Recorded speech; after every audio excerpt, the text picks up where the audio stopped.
curated group of people who develop, people who build, people who shape the world that all of our neighbors, loved ones, communities, all of our civilization inhabits. And that's why we've asked you to be here with us today.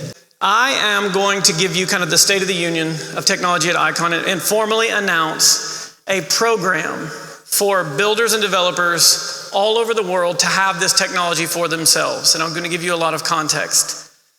We've stationed this area like a living room today because we really do want you to settle in. We're going to take you into it today. So we kind of need you to lock in. This isn't just a show. This isn't just something to get you excited.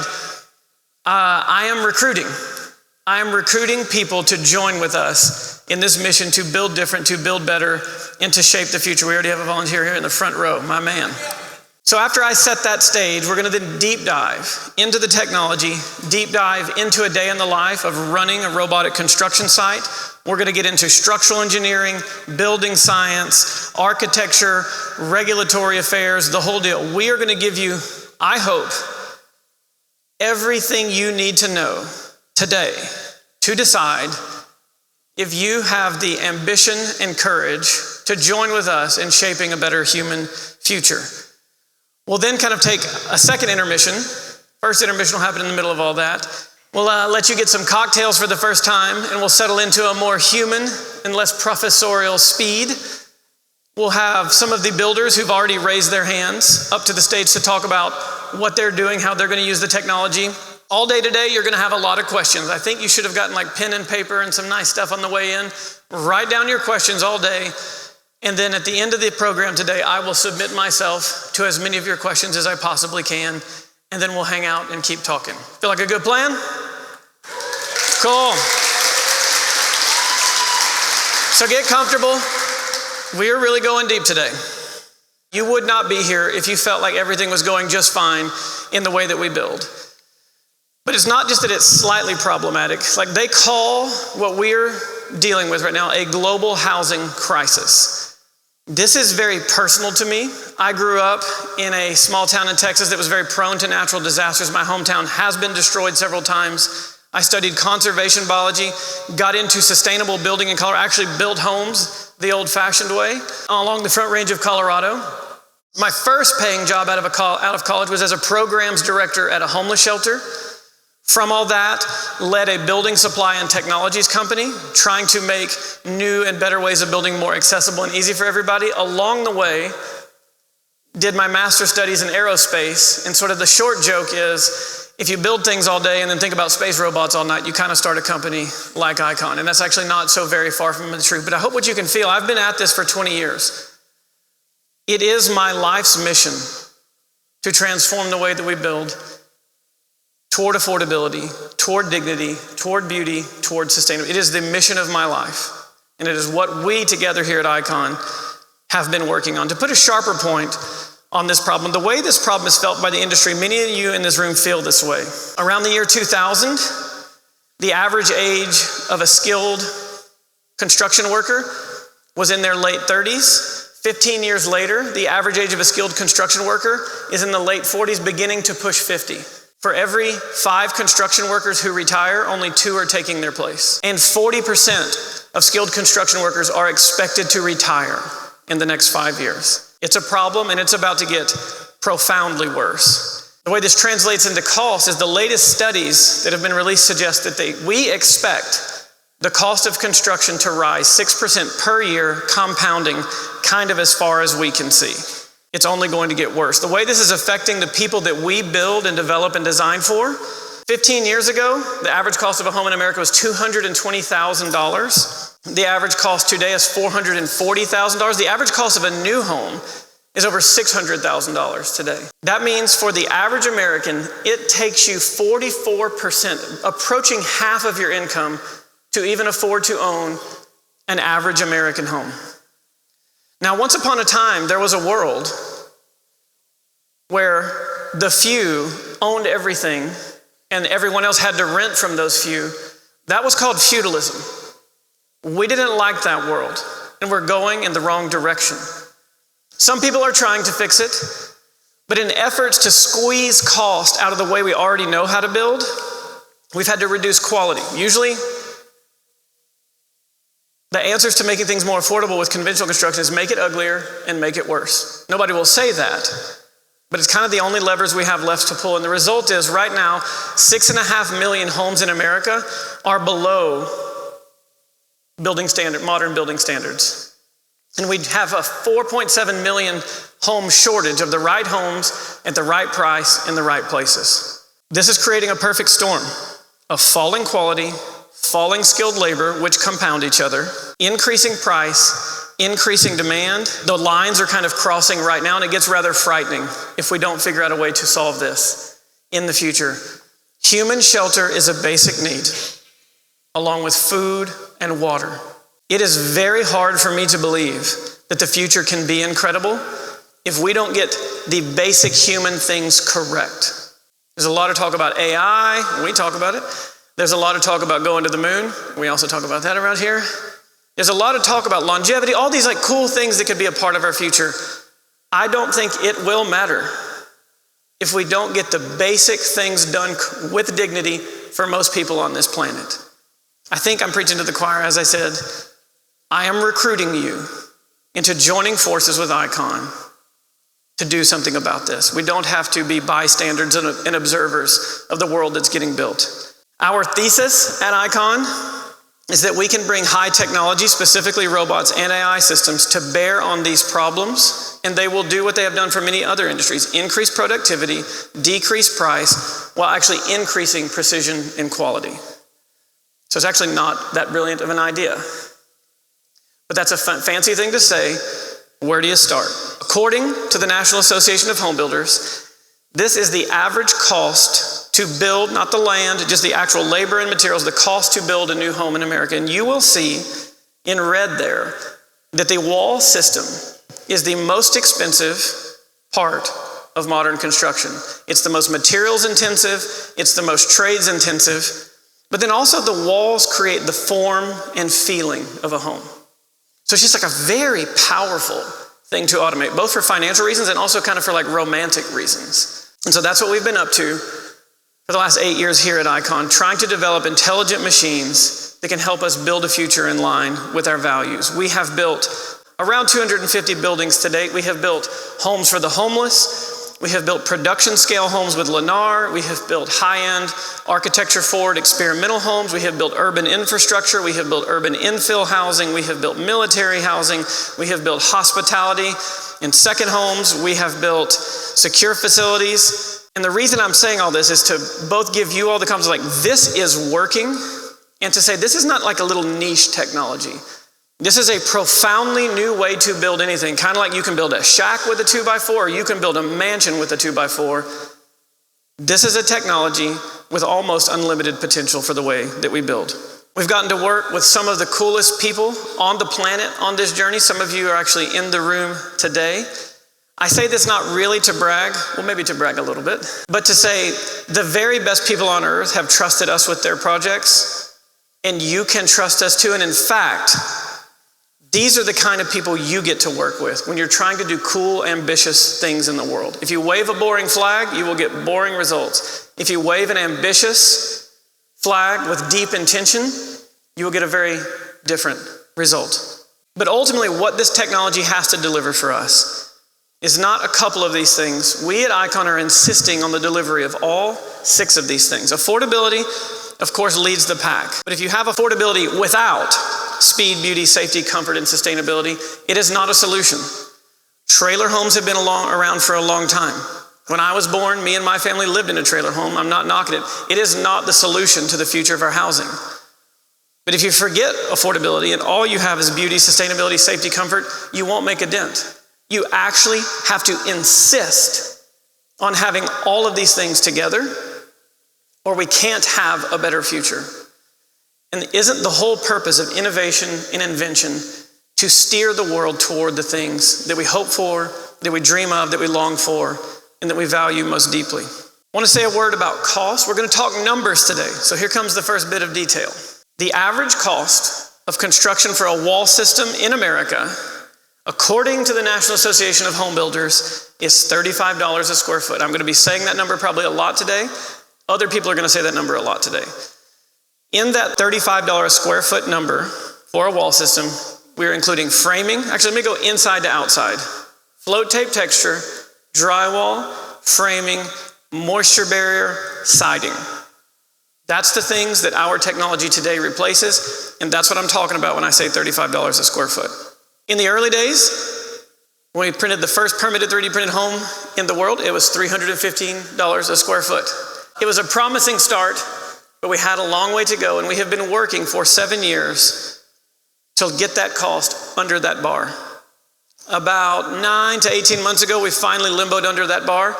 Our demand exploded here at Icon. We are growing. I see my president, my CFO. I'm wondering what I can say. We are going to grow 300% this year. And the reason maybe I think it's, yeah, there we go. The reason I'm saying that is because that was a signal to me that the demand is there and the demand is ready and the demand is ready for you. That's why I say that. And with Titan, our new system, we're able to build at $20 a square foot. A lot of confusion about how you calculate the cost of 3D printing. I know this is a little bit of an eye chart. This is a fully loaded cost, as much as we can load it. When I say $20 a square foot for a 3D printed wall, I mean the print material and its delivery to the site, the actual formcrete that we print with. I mean the build materials and their delivery. So that's like the electrical boxes and the lintels that go into the wall. All of the reinforcement for that 3D printed wall, all of the labor, a print operator and a print technician, assuming not 7 days a week round the clock printing, assuming a 5-day-a-week schedule, working normal construction hours, waste management on site, and all of the necessary site and general conditions to operate a 3D printed worksite. This is a fully loaded number. And with Titan, it is 40% cheaper than the cost of conventional construction. And we believe that we have developed the best construction technology in the world. To take you into that journey a little bit, to help you appreciate where we are today, in 2018, we delivered the first permitted occupiable 3D printed home in the world for $315 a square foot. You now know. But it was great. Actually, we unveiled it at South by like 8 years ago. So here we are 8 years later from that home. It was not nearly affordable enough. The printing was not pretty enough. But you could see a possibility, right? You can still see it even 8 years later, that like there's something to it. And so we kept going. In 2020, a formerly homeless man named Tim Shea became the first person in the world to live in a 3D printed home full time. That has always been part of our ethos at Icon, is like trying to point this technology at the people who need this the very most. The reason I bring up Tim Shea's name in particular today, he became a dear friend, gave us lots of advice and pointers about how we could improve, and Tim passed away just a few months ago, and I was fortunate enough to get to speak at his eulogy. But like we are actually all standing on Tim's shoulders as well, because he was the first actual homeowner to give us feedback on this technology. In 2020, we jumped to multiples and printed the first row of 10 homes in Nacajuca, Mexico for people living in deep poverty, also our first project in the seismic zone. And then in 2021, we started getting into the architecture game because we realized we were leaving a lot on the table in terms of what is possible with 3D printing. Because the architecture is digital and the building material is fluid, you have all kinds of aesthetic and artistic possibilities that look expensive, but are effectively the same price as if we printed a square. And we realized we had to show the world what's possible. We did that with House Zero. We unveiled that at South by in 2021, and that home has won a number of awards, and I think really began to get people thinking in a pretty powerful way. Two groups that certainly got their attention. One was various government partners, the military, HUD, Secretary of Interior, intelligence communities, and NASA said, hey, simple supply chains, lower cost, durable material, looks like something we could be interested in. And then also Lennar, the second largest production home builder in America. And in 2023, in partnership with Lennar, we began printing the world's first neighborhood of 100 3D printed homes. First time to go out at market rate prices, at scale, to see what happened. It was Lennar's #1 selling community in Central Texas, and it has to date had their lowest warranty claims of any of their homes built in Texas in that time period. So that made us feel like we were ready for scaling. Yeah, thank you for that, thank you. But maybe you could hear the co-CEO and chairman of Lennar say something about it. We have a durable product here that if you look at its wind resistance for hurricanes, its fire resistance for fire-worn areas, the ability to adapt modern product to what we need for the future in housing, in building a healthier housing market, is amazing. Nice when other people say nice things about you. And then we returned to Community First Village. Now that we knew how to build at scale, we wanted to deploy the ability to build at scale, once again in the service of those who need it most. And we're building 110 more homes for the homeless here in Austin, Texas for between $99,000 and $120,000 a home, including our profit. And you have never seen homeless housing like this in your life. Along that housing journey, we have invented printable concrete that surpasses International Building Code, International Residential Code. We have obsessed over making the aesthetics of 3D printing beautiful. We've had to reinvent architecture for 3D printing. The way I like to say it is, once upon a time we made bridges out of wood. And then when we invented steel, we didn't make the wooden bridges carbon copies of the wooden bridges. Steel enabled an entirely new way of building. And something like that is happening for modern building design because of 3D printing. So we have become the world's leader in architecture for 3D printing construction. We'll say more about that later today. We developed BuildOS, a software platform and an operating system for robotic construction sites. Nothing like it existed. The ability to move from design to preparation and planning for building, to site logistics and planning and project management, all the way to on-tablet field operations for controlling the print on site. And I say all that to say it once again, the reason I'm here in front of you today is I'm recruiting like-minded people to join this revolution because together I believe that we can shelter the homeless, we can provide for the working class. This was a hurricane rebuild project on the Texas Gulf Coast for people who couldn't afford insurance, but who the government would only help if they built a hurricane resilient housing. So much more of this to do in the world. We can build beautiful things together. These tools can help you build beautiful things, and we can do this at scale. In these conversations about housing supply, housing affordability, housing sustainability, don't have to be so damn depressing. This can be exciting. This is a thing worth spending what life force you have to try to do. We had hoped, perhaps, to be able to put our first generation printer into the hands of builders and developers. But there's a few things we learned that made that very difficult. The first is we started with a gantry system. The reason we started with the gantry system is it is very stable and very easy to control. But gantries need to be set up in some way or another. And some other groups out there have tried a bunch of different ways, but you have to set up a gantry. It takes time, it's expensive. For us, we use a rail-based system, transporting the rails, installing the rails, leveling the rails. Then when you're done, removing the rails and hauling them to the next site was adding about on that like $35 a square foot number I shared earlier, was adding about $5 a square foot to our build because of simply having rails. So we needed a railless system. We needed to automate the reinforcement of the concrete. Concrete is very strong compressively. It needs support for tensile and shear loads. You do that with rebar. So we had a very large rebar cutting, bending, and placement operation was adding another $2 to $5 a square foot. We needed to automate the delivery of the reinforcement to the walls. We needed fewer operators. Even with robots, the main drivers of cost are labor and material. Over the history of the Vulcan printer, it's needed on average 3 to 4 printers to operate. We needed to cut that in half. And then finally, we needed multi-story, which really made the gantry impossible because all those problems get worse when you're trying to do it with a multi-story gantry. It's like moving around a freight train it's on rails. It's like a train. And it just became impossible. But we needed to design a system that would do all of this. It could show up with no assembly, disassembly required, begin printing with automated reinforcement, not just printing concrete, printing reinforced concrete with 2 operators and able to do that at multi-story. Some of you know this under the name Project Phoenix, which was its working title. And I want today to introduce you formally to Titan, Icon 2nd generation printer.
It's pretty cool, and it's pretty cool. The video is dope.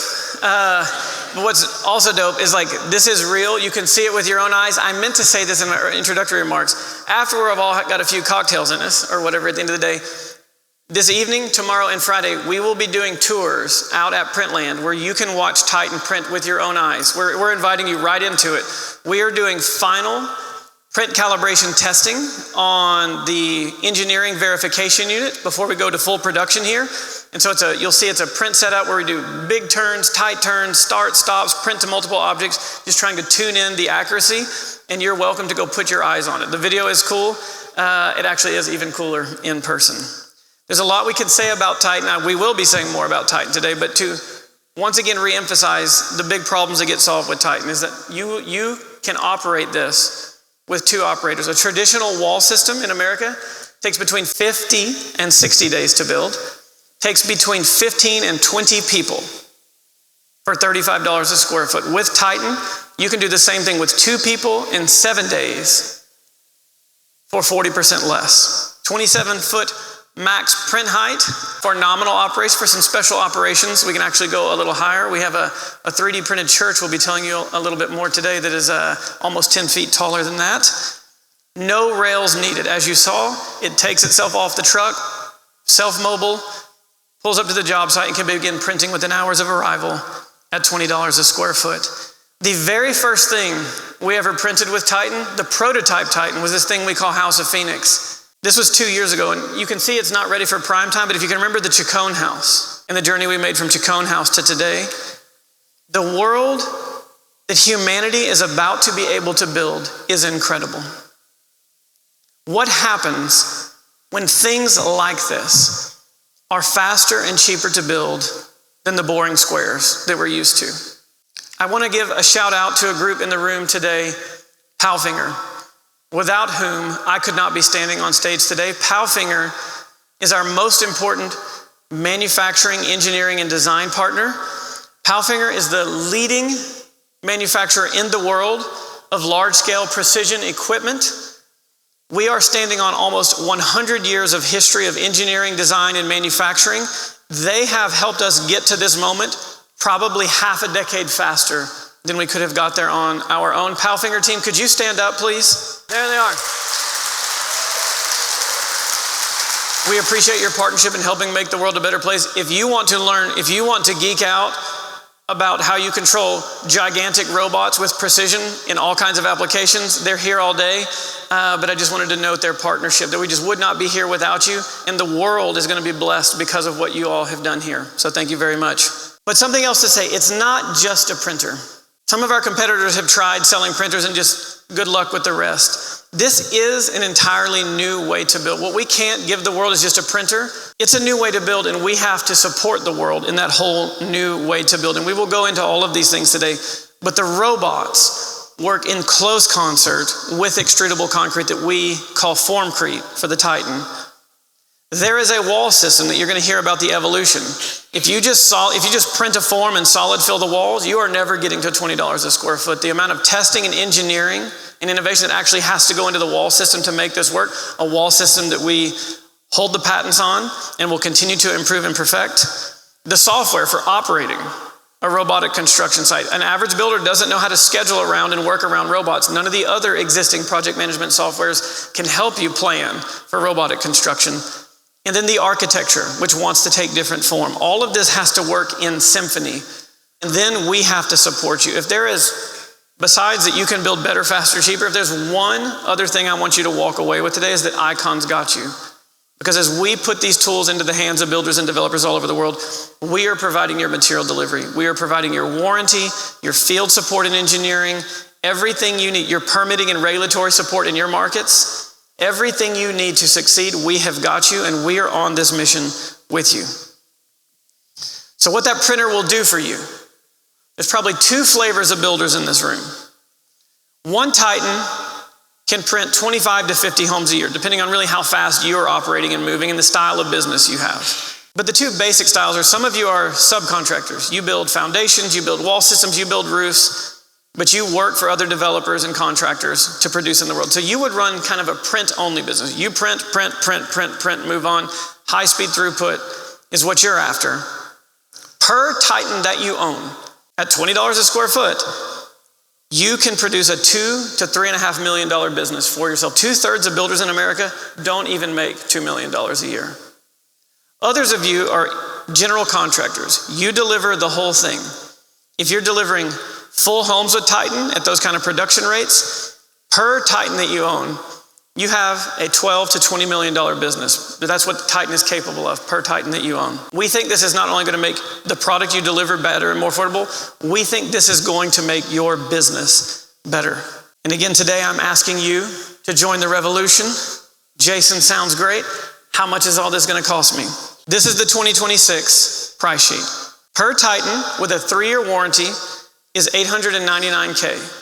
Once you own a Titan, we deliver the material you need to the site for you every shift, every day. And by material, I don't just mean the concrete. I mean the reinforcements, the build materials, everything to complete the printed wall system for $620 a cubic yard, $10,000 a year for the software to operate your new construction business, and then $2 to $5K per housing design from Codex. We'll talk more about that, except actually for social affordable housing designs, those are free and they will remain free forever. When you are building for the people who need it the most, those designs are free today, now, and forever.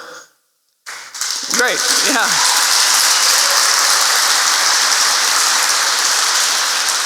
But we are ready to get this train moving.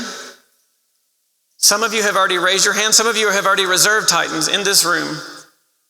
So we have a launch special. For the next 30 days, the first people to raise their hands and say, I want to join this revolution in the way that we build, $50K off your Titan and a 4th year of warranty, a 1-year extended warranty. The materials price remained the same, but you're going to have some things to learn.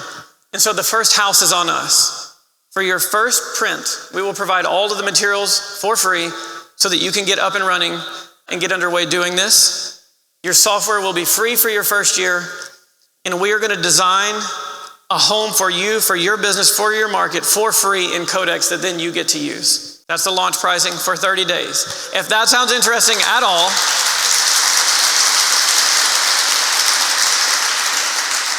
also want to say thank you to one other partner. Some people are going to purchase these Titans outright. We're also going to have a leasing program.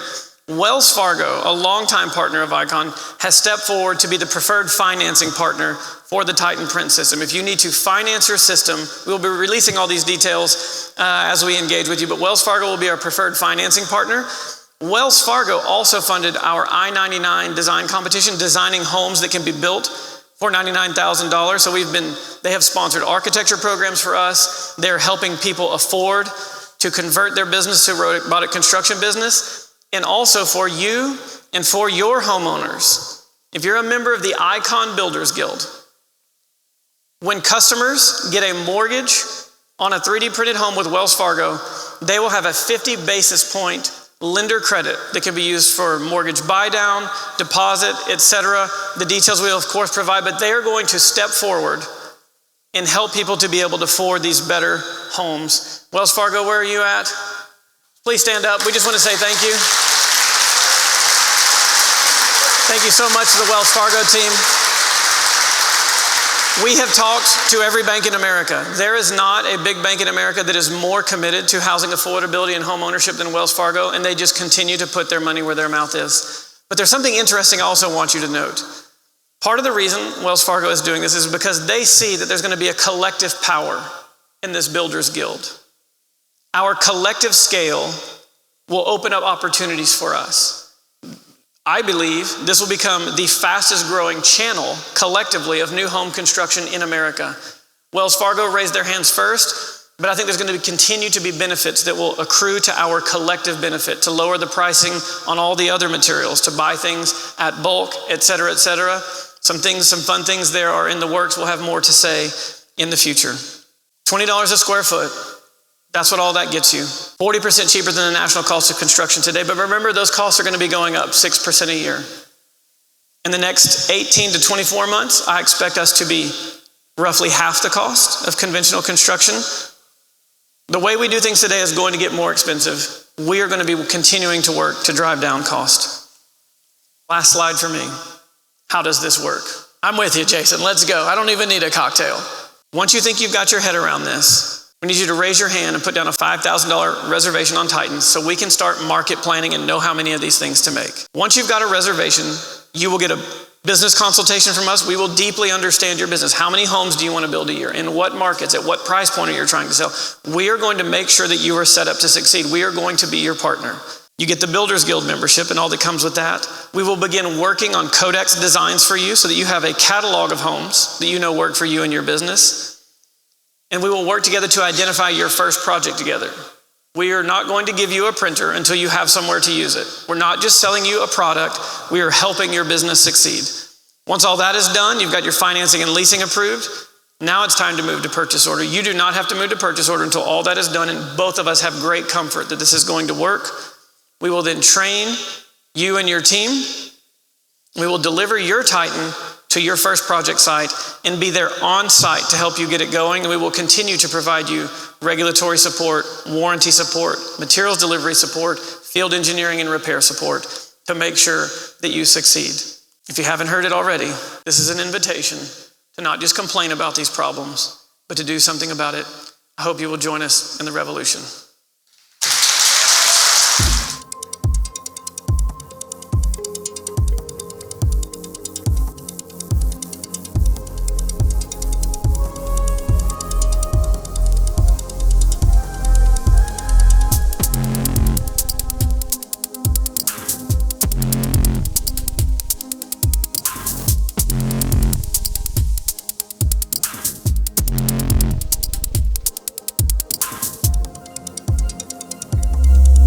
Welcome on stage, Gautier, our Vice President of the Titan platform. Welcome everybody, and welcome to the Icon Factory. I'm going to talk a bit today about the Titan program in a deeper detail, both the robotic systems and what it's like to 3D print a home, kind of the greatest hits of printing a home. But before jumping into robots and 3D printing, I want to give a little bit of a backstory on myself and what brought me to Icon, and frankly why I'm so passionate about this company and what we're trying to accomplish. From a small town on the Gulf Coast of Texas called Bridge City. It's about 8,000 people right on the Texas-Louisiana border. And aside from fishing, football, and hunting, defining feature of the area is hurricanes. During my lifetime growing up there, we had 3 pretty significant storms that personally impacted my home, my family, my community, my friends and neighbors. Hurricane Rita was one of the first ones. It caused a lot of wind damage in the area. We were out of power for a couple weeks. Hurricane Ike destroyed the home that my grandparents built. And Hurricane Harvey was my first maybe adult hurricane, where it was my own home that I'd bought and I moved my family into and had it destroyed. So when these events happen, you're kind of helpless. You're at the whim of the storm. You watch and you wait and you see what you're going to go back to. And so you get back home and it's devastation. You have trees down, you have roofs with holes in them, you have water that was in your children's bedroom. It's not a very fun situation. And then you start this very slow and painful process of demoing your home and then rebuilding it the exact same way that the storm had just undone. Pull out all the sheetrock and everything that's in the house that makes up your home, and you put it in a pile outside by the street, and people throw it away, and you do it again. But the kicker here is that it's not just you. It's not an isolated event where you no longer have a house or you've decided to do a fun remodel. It's an entire community that is affected. You're now competing with your friends, with your neighbors on which trades you're gonna line up. How quick are you gonna get back into your home? Is FEMA gonna pay out? Is your insurance gonna come through? You have all these problems that you're solving, and you're competing on labor, on resources, on time. And somewhere along the lines of spending Christmases in FEMA trailer and ripping out kids' bedrooms, you move from this place of, oh, this is a really sad thing that has happened, to man, I'm frustrated. This isn't fun. This is really impacting my life. And then I guess if you do it enough, you get to a point where you want to do something about it. And so that is kind of the journey that has led me to Icon. I was looking for a better way to build. I didn't want to have to do those sort of things that I had been doing. And so 8 years ago, this week, I got this text from Jason Ballard inviting me to come volunteer and build the Chacon house, which all of you know went on to become the first 3D printed home that was permitted in the world. And when I showed up, a light bulb just clicked. It was like lightning striking. I saw what the future could be. On top of being more resilient, more durable, being faster is actually pretty cool. Like, it was a robot building a home. And that was just the first one. We completed that, and about a year later, I was offered a job at Icon to become one of the first 3D printer operators. At that point, I was all in already. I quit my job, switched careers to something that didn't exist a year before, moved my family to Austin, and then promptly was deployed to a project down in Mexico to 3D print the first community of homes in Nacajuca. This project, in every sense of the word, this was an adventure. Getting to the site when it's flooding, not knowing how to 3D print because this was my first print job. But we were learning something new for the very first time. Everything was a first. Our first material system, our first material recipe was the first printer, control systems. As we learned this thing, we engineered, we did field R&D, and we executed. There were no mentors, there were no elder statesmen of 3D printing because it didn't exist. But what we had was a lot of grit and determination that was guided by the vision that Jason has laid out. We wanted to build a better future. And so I tell a little bit about myself and my backstory to kind of say I've been in your seat. I've been frustrated with the status quo. I've searched for a new and better way to build that could be exciting and compelling and something you are proud about. And so in a way, I like to think that I was one of the first customers, along with a small group of people, of this technology with Icon.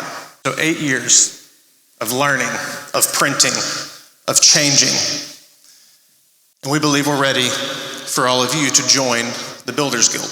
So now, the Titan Print Suite. This should be a fun presentation. I'm quite excited to give it. And so let's go on a little bit of a ride on what makes up the print system, and then we'll talk about 3D printing a house. The whole system isn't just the 3 pieces of machinery. It's not just the robotics, it's the formcrete, it's delivering that material. It's the wall system that the team's gonna talk about a little bit later. It's the software, the design, all reinforced with support and services. So first up, you have the Titan printer, the pump, and the mixer. The mixer is a volumetric mixer that is going to be provided to you and owned by Icon to your print site. It's going to show up, it's going to offload the raw materials that you need to be able to print a home, and then it'll be refilled throughout the process by Icon. You then have the pump. The pump is, think about it like a material conditioning. It's going to get in those raws that have been mixed from the mixer. It's going to be conveyed over. And it's going to be adjusted to increase printability. It also has a backup generator, a weather station, a waste management system, and then a pressurized water system that can clean the entire pump, mixer, and Titan. The printer. So, good thing we have one here in real life. You can look at the slides or the real thing right there. But first, mobility base. That's what sits on the ground. You have your 4 outriggers. They can deploy and offload the Titan and have it move into transport mode to take it to where it needs to go. These 2 things together provide agility and stability. The gross positioner is the set of serial arms that extend and put the nozzle into print position. So think about that like the arm of the machine, and it's getting you where you need to be. You You then have the print head, which is this last section that ends with the fine positioner. The fine positioner is kind of like a gimbal that is stabilizing and giving you accuracy for when you print. Inside the print head, there are two really cool pieces of technology. One is near nozzle dosing. So we have additives that are used in this whole system to help manipulate the mix to increase printability. What happens right before it extrudes and you start printing layers is you have a last minute adjustment that can be injected to make it stiffer or more fluid.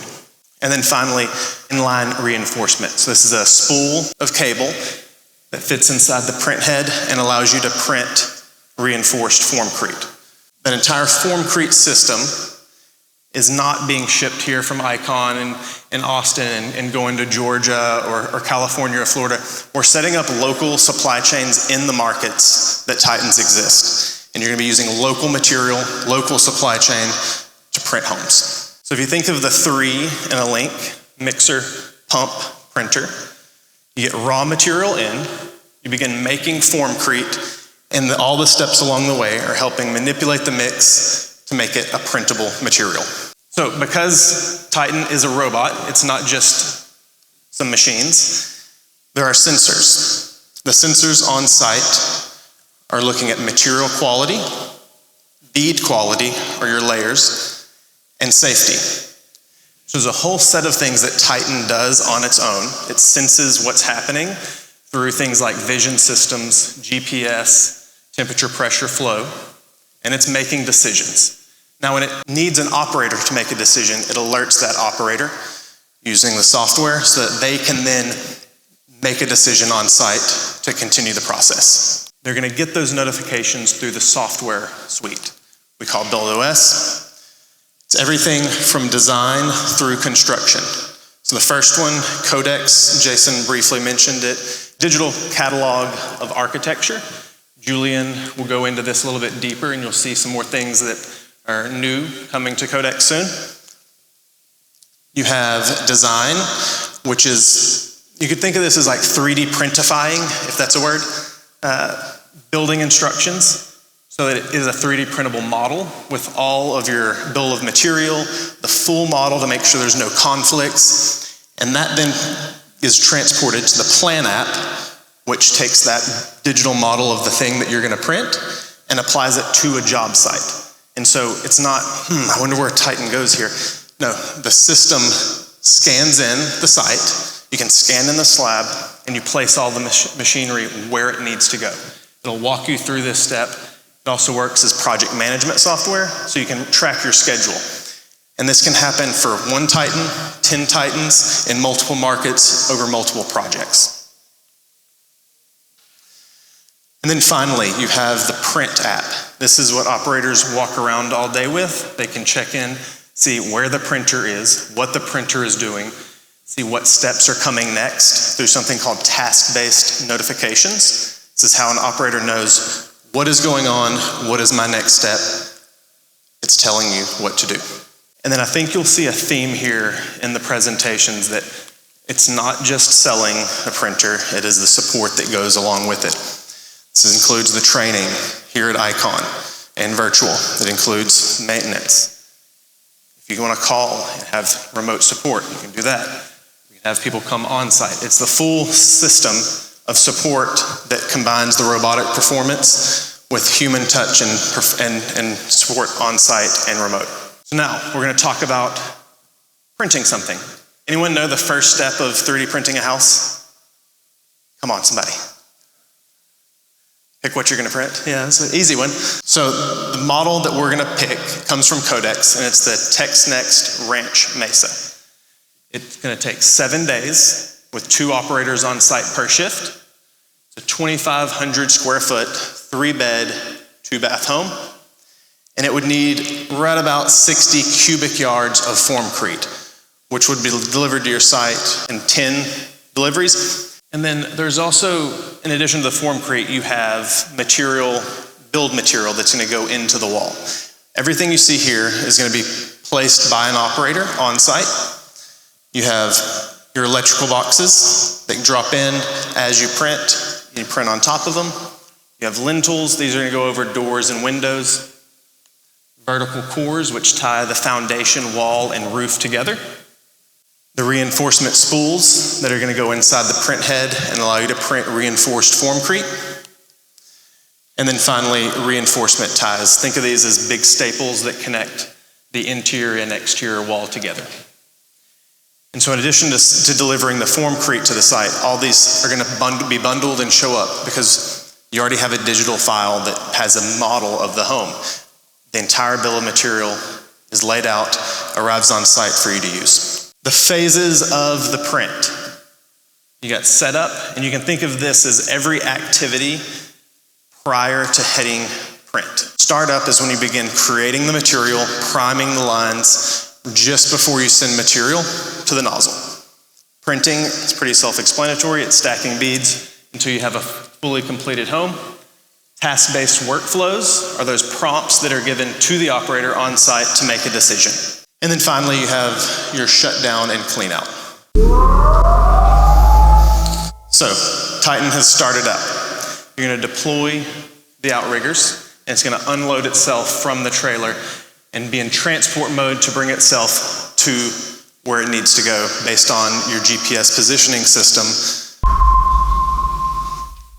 It'll ping until you're locked into place. Once you're there, you'll have a visual cue on the tablet as well as that audible cue that you heard there.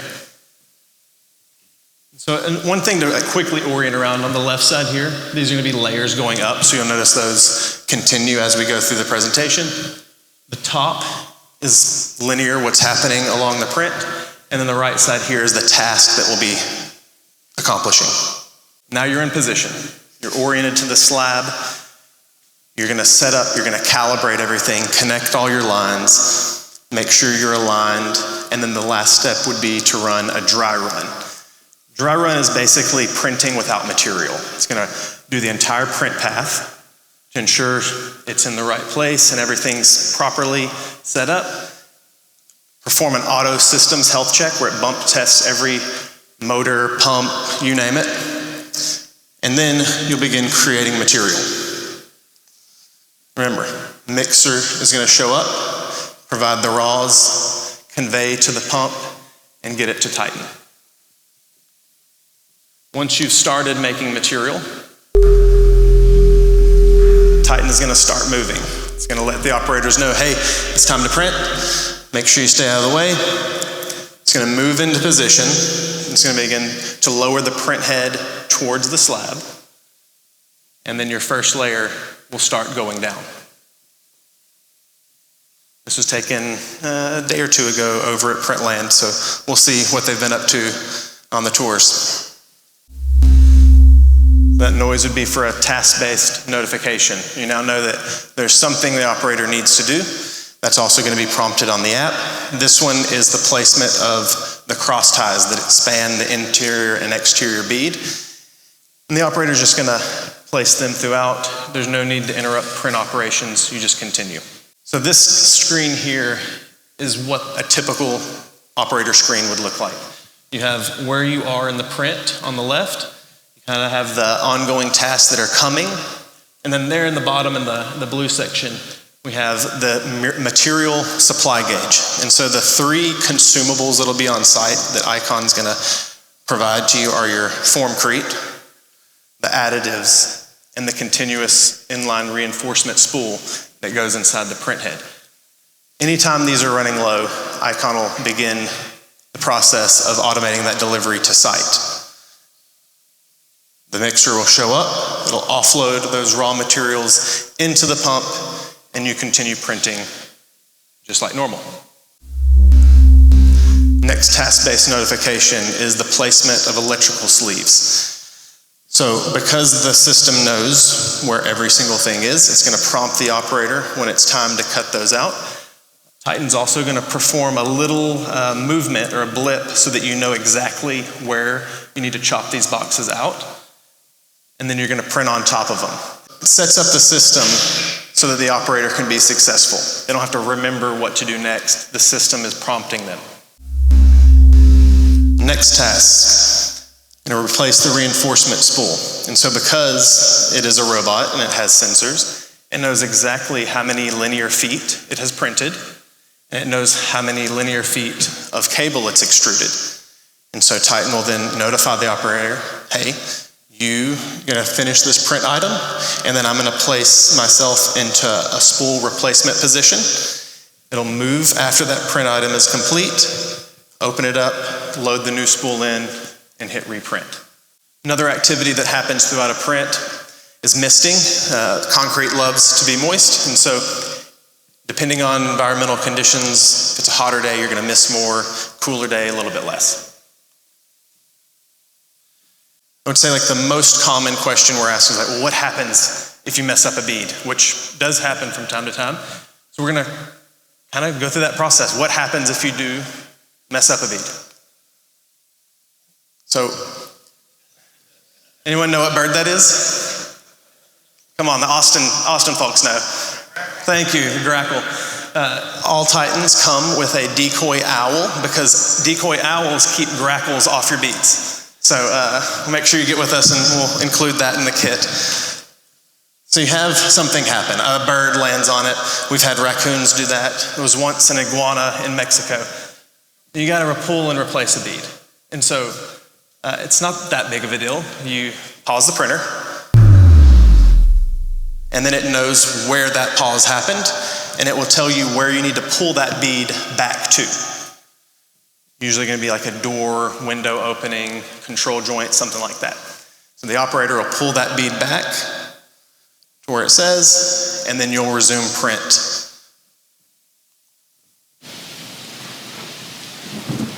So just like this morning, weather. What do you do with bad weather? Well, luckily your pump has an onboard weather station. And so in the event of a lightning incoming, hail, high wind, heavy rain, the system is gonna alert the operator on site, say, hey, you got a storm coming in the next 2 hours, you need to shut down, put me in safe mode, and then you can restart after that. Important to note here, after you shut down a print site, either at the end of a shift or from something like bad weather, when you restart printing, you'll apply bonding agent anytime you've been paused for more than 2 hours. We've completed our first print. Yeah, we can clap. I mean, it's kind of fun. Finish your first print. It is funny because in the very early days of Icon, like absolutely any print was just like a major celebration. More on that at cocktail hour. But after you print a couple dozen, it does just become normal, just like printing or building a normal house. And so now you have your fully completed wall. You have a couple activities to do post-print before you can move on to the next. So the first one here is placing of vertical cores. Now the next presentation will go into these a lot deeper, but basically you're sticking a stick of rebar down through the cores that you've printed, and then you're backfilling it with formcrete to connect your foundation, wall, and roof system together. And then the last thing that you're gonna do on site is a full systems clean. And fun thing about the systems clean is, has anyone ever worked in concrete? Raise of hands. Yes. How about 3D printing? Fewer, but still a lot. One of the worst parts of working with concrete is what at the end of the shift? Clean out. It's just a pain. Like, it likes to cure, it turns into rocks, you've got to use hammers and chisels. It's just kind of brutal. So we've developed this auto cleaning system that runs every couple of hours for a full cycle where it's gonna knock out any debris, any buildup in the system, and put that into your waste containment system in the pumps using that high pressure water system. And then at the end of a print, if you're actually shutting down the site and moving on to the next one, you're also gonna purge the lines with a high pressure water blowout that fully evacuates any concrete that's in the lines so that you have a clean system packed up, ready to go on to the next one. So at that point, you have your fully completed 3-bedroom, 2-bath ranch mesa, and it's ready to be handed off to the other trades that are gonna finish out the home.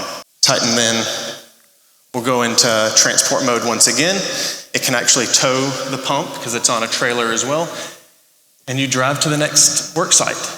And so to kind of close this out and go over some of the things we discussed, that is the suite of products that make up the Titan system. That is how you would walk through the greatest hits, if you will, of 3D printing a home. And I hope you realize that we've put 8 years of thought and engineering, but also like care and love and passion and a lot of desire to build a better world. And I really do believe the future can be as exciting as we are brave. So consider this your formal invitation to join the Icon Builders Guild to build a better future together. Thank you.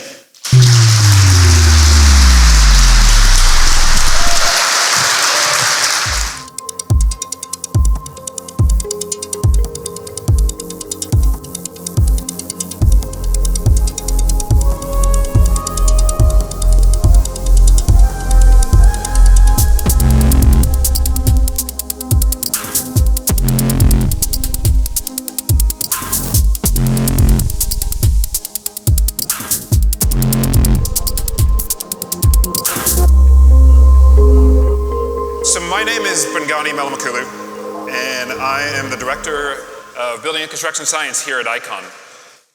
And I will be joined shortly here by my colleague, David Langefeld, who's Senior Program Manager for Regulatory Affairs. And we're going to walk through with you about the Icon wall system, regulatory affairs, and regulatory compliance, and some of the technology or technical information we'll be able to share with you.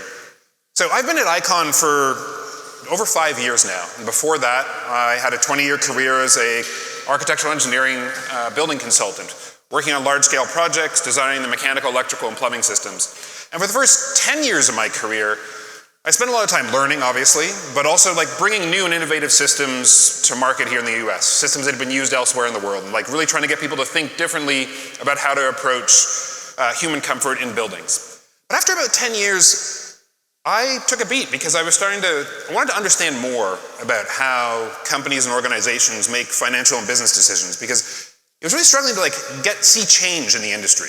So after taking some time to get my master's of business, I came back to the industry, joined a new company, an international firm that was working across the country, across Canada, around the world, really bringing this idea of high performance building design. After about another 10 years there, I looked forward to friends of mine who were approaching the ends of their career and realized that they were dealing with the exact same problems that I were dealing with today. And I thought back to the changes that I really hadn't seen over the previous 20 years of my career there and realized that the construction industry really needed to change. We need to see something different. So I started thinking about what I was going to do next. And it was right around the same time that Jason, who I'd worked with on some projects before, reached out, told me about the work they were doing here at Icon. And in addition to the technology, his idea that when we are going to bring this technology to market, we also need to think about how it is used, what types of wall systems are created, and really think about the architecture, design, and the parts that make up 3D printing construction in a new way. And so I'm very excited to be up here today to tell you about how Icon has applied engineering principles and building science principles to create the building blocks of printed construction. So we have taken the time to understand how we can take what you can do with 3D printed construction and actually turn it into permittable buildings you can design, occupy, and maintain over the entire life. And we already understand from our own experience with design build and delivering projects, as well as my own experience over my career, that construction is already complex enough. There are already a lot of challenges, already a lot of moving parts and pieces. And taking on something new into your workflow and your process, it needs to make things simpler. And so working with a printed wall system is going to do just that. We also know that to deliver and create beautiful architecture, such as House Zero here, all the details need to be worked out. How the roof lands on top of the wall, how it connects, how the windows span across the openings and tie into the printed wall. All of those big details, including how the ceiling seamlessly finishes into the top of wall condition and just looks perfect. Those are not details that you can work out in the field for the first time. You need to get onto the site and already know how things are going to work. And it's not just the big details, it's the small ones too. How finishes are applied, how electrical and plumbing is fit into the wall. All of those details are what bring the wall system and really like bring a new technology to market. And so the good news is that ICON has done this work, and as part of being the Builders Guild, you will receive the knowledge, resources, and support to be successful in the field. So today we're going to take some time to go over the design and construction research and development that ICON has undertaken in developing our wall system, working through what those details actually look like.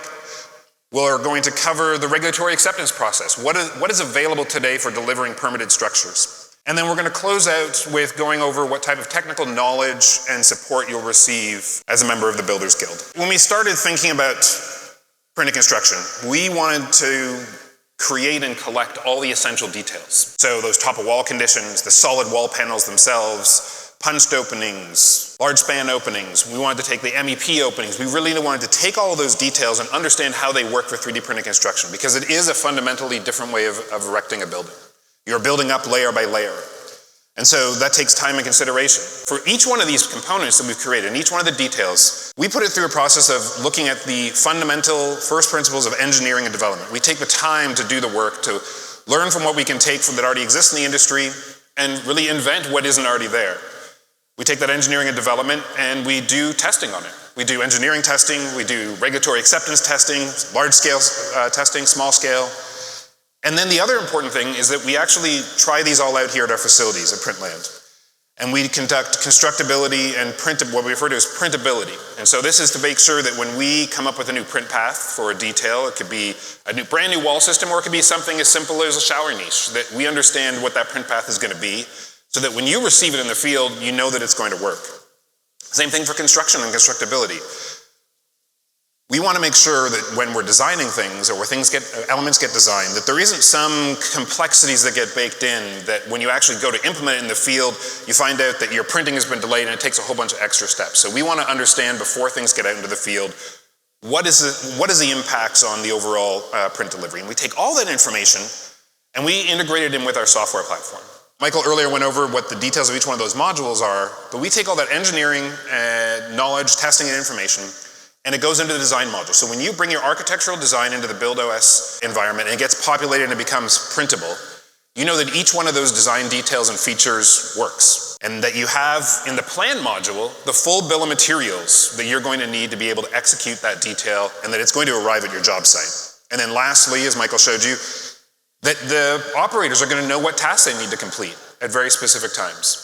And we have a lot of experience doing this. For over 8 years, we have been developing the wall system. We've conducted over 80 plus structural and enclosure tests. We have 2 third-party verified wall systems, which we'll tell you more about. And we've invested over $25 million in testing out, trying out different details, different types of window openings, the number of iterations we've done on window openings, how to get electrical into the wall, to really do all that learning so that we can pass it on to you. And so to understand a little bit of the journey that we've been on, I want to talk a little bit more about how we've arrived at the wall system that we have today. So back in 2018, I think you probably saw it in the video, we had a zigzag pattern. So this was 2 shells connected by a zigzag pattern going back and forth. And then we filled in some of those cores. It is a simplistic or straightforward structural system to understand. However, it uses a lot of material, and it takes a fair amount of time because you are extruding that entire time as you're doing 3 passes back and forth. There are a lot of 90-degree turns, which slows down the printer. And the structure is also uniform, so you're not really taking advantage of what you can do with 3D printed construction by placing the structure where you need it. And so we moved on to this idea of taking a cue from concrete masonry units, or CMU block construction, and created these vertical cells, or what we refer to as cores. And those cores span from one side of the shell to the other. But you'll notice you have these two short print strokes. Those 2 print strokes still take a fair amount of time. The other problem with having the cores connect both of the shells, the insulation performance isn't great. It's not going to work in a wide range of climates. The other important thing is this is a system that started to put the structure where it was needed. Because we fundamentally think that 3D printed construction should be the structure. It should not be the formwork. So we don't aspire to have design elements that are delivered at scale, where we're filling in the entire wall. We think that we should be able to use 3D printed construction to make sure that the structure is delivered exactly where it's needed. And so that led us to our first wall system that received a engineering service report. David's going to tell you more exactly what goes into that. under acceptance criteria 509. He's going to tell you more about that as well. And you can see this is a 3-pass system. So that double pass on the outside, the double shell, is the structural wall system. The other piece serves as a veneer. This is a great system, but you'll notice that we're back to the 3 passes. And we wanted to reduce the material, both from a time perspective, but also from a cost to delivery. And so that led us to what we refer to today as the Icon wall system. It is a double-shelled system with cores that alternate from one side to the other, but you notice that the cores don't have the continuous stroke any longer. This is also our second wall system that has an engineering service report and serves as the foundation for our 2-story, multi-story system. And we know that this wall system works because we have done a lot of testing. And a lot of that testing has been full scale, full size. And in order to understand how these wall systems work, you need to undertake this testing, and requires an extensive knowledge of both test standards, test design for modifying the design to work, or any of the standards, or adjusting the standards to work with 3D printed construction, and logistical execution to complete. And David's going to touch on this a little bit more as well. So before I turn it over, he's going to come up in a second. He is going to dive deeper into the engineering details and testing behind Icon's wall system, how the walls and doors integrate with the system, how MEP systems integrate in, and then also what those foundation and roof connections can look like. And then after he's finished, I'll be back up to walk through the technical support that'll be available and the knowledge that you'll have to be able to successfully execute all of this work in the field. David? Good afternoon.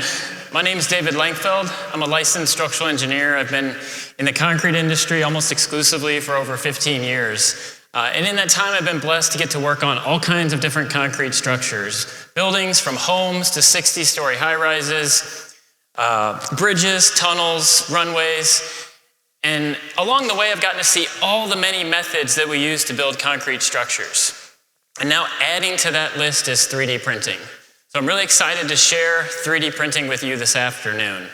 Because when you invest in a Titan, you're not just buying a printer.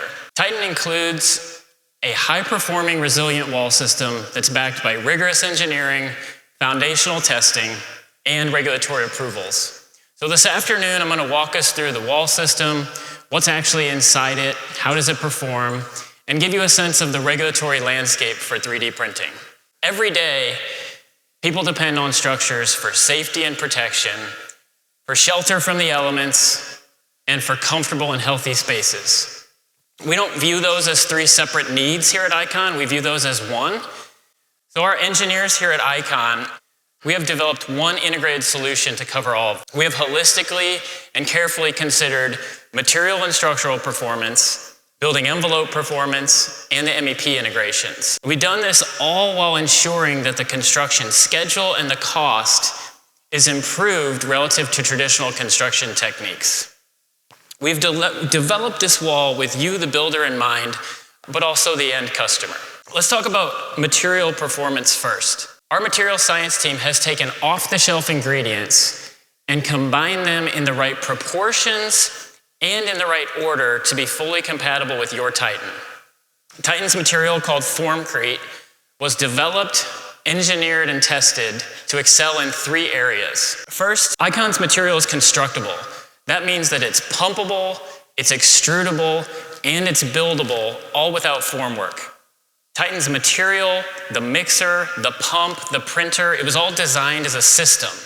It was developed together, it was tested together, and it's meant to be used together. Second, Icon's material meets all mechanical properties for strength, such as compressive strength. And it meets all relevant properties for durability for various environmental exposures like freeze-thaw. The wall system really sits on the shoulders of the material. So let's talk about structural performance. Structural performance is really important because every structure withstands the forces of nature in some form every day of its service life. And at times, these forces can be really extreme. Even at the most basic level, every structure has to withstand the force of gravity. Every day, every single hour.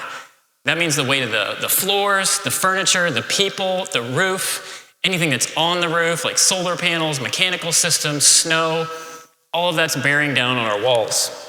Certain parts of the country, structures are exposed to hurricane force winds that can topple the whole building, while they're simultaneously pounding it with rain and windborne debris. Other parts of the country face threats from fire, like we've seen in California over the recent years. And finally, millions of people in the US live in earthquake-prone areas where these earthquakes can shake the structure apart. ICON's engineers have carefully considered these natural threats and hazards in the development of the wall system and the variations that will be coming in the future. When you look at the pictures that are up on the screen, you can see that traditional construction doesn't necessarily fare very well to these extreme forces. A 3D printed structure using ICON's wall system is a better solution. It yields strong structural performance, resiliency in the face of these threats. Let's see how the wall system is constructed to handle these threats. Now, 3D printing involves extruding a bead of cementitious material following a predefined digital print path. And you repeat that extrusion process layer after layer after layer to form shells. The ICON wall system has two shells, one on the exterior, one on the interior.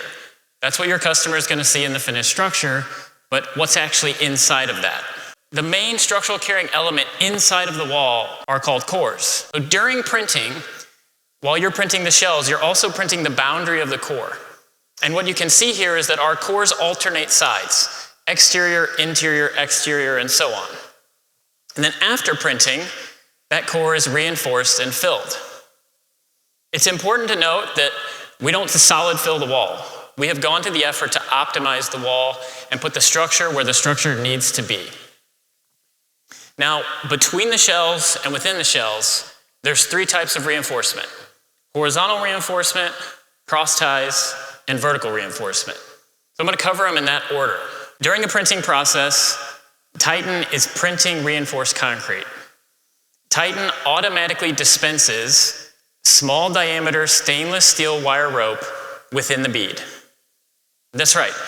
Your Titan's not just extruding concrete, it's also placing reinforcement. And this horizontal reinforcement, it's small diameter, but it's placed very frequently. So that enables the shells to have really good crack control and good structural integrity. The second type of reinforcement, called cross ties, are stainless steel C-shaped wires that are placed between the shells. They facilitate load transfer between the shells, and they also ensure that the core and the shell act as one unified system. Now, the final type of reinforcement, which is actually the most important, is the vertical reinforcement. Every core has reinforcement from the foundation all the way to the roof. So this ensures that our wall system has adequate structural capacity and also integrity. When we developed this wall system, we didn't reinvent structural engineering. We just applied proven structural engineering principles to a new construction method. And then we used the precision and the consistency that only a machine is going to be able to deliver. This wall system, it handles, yes, the everyday, but it also handles the extreme forces that we just saw. This is the $20 per square foot wall system that Jason mentioned. And it does so with a performance and a resiliency that traditional wood frame construction simply cannot match at that same price. Now, a structure is not just walls. It's foundation, it's floors, and it's roof. We've designed this wall to work well with those systems that you and your trades are already accustomed to working with. So I'm going to go through each of those right now. At the foundation, the ICON wall system works with a standard typical foundation. If the foundation will work for the site and the soils that you have, it will work with the ICON wall system. You don't have to do anything special. A slab on ground with grade beams is most commonly employed, and your local region could have slightly different foundation practices, but that'll work with the wall system just fine. Our wall system dowels into the foundation at every single core.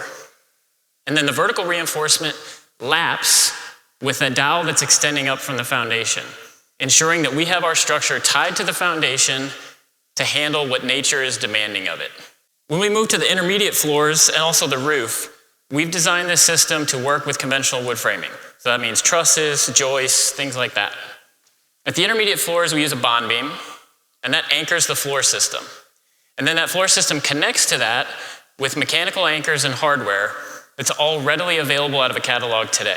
Your framers are familiar with this. This is our preferred engineered solution, or I should say maybe it's our default engineered solution, but there are obviously other approaches. When you move up to the roof, same thing. It works with conventional wood trusses. We kind of use two primary options. The one option uses a bond beam, and then same thing, the truss is attached with mechanical anchors and hardware. The other option skips the bond beam, and we use a top plate.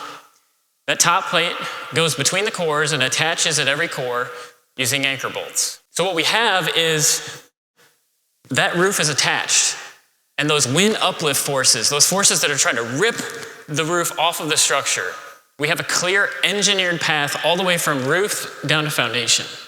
And your building official always checks that. What this means for you is your foundation subcontractor already knows how to set dowels. Your framer already understands these connections.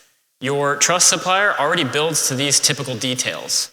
So yes, it's a 3D printed wall, but all the connections are familiar to us, and we've engineered it that way on purpose. Now, structural performance is essential. I'm a structural engineer, but as a whole, the wall system has to do more.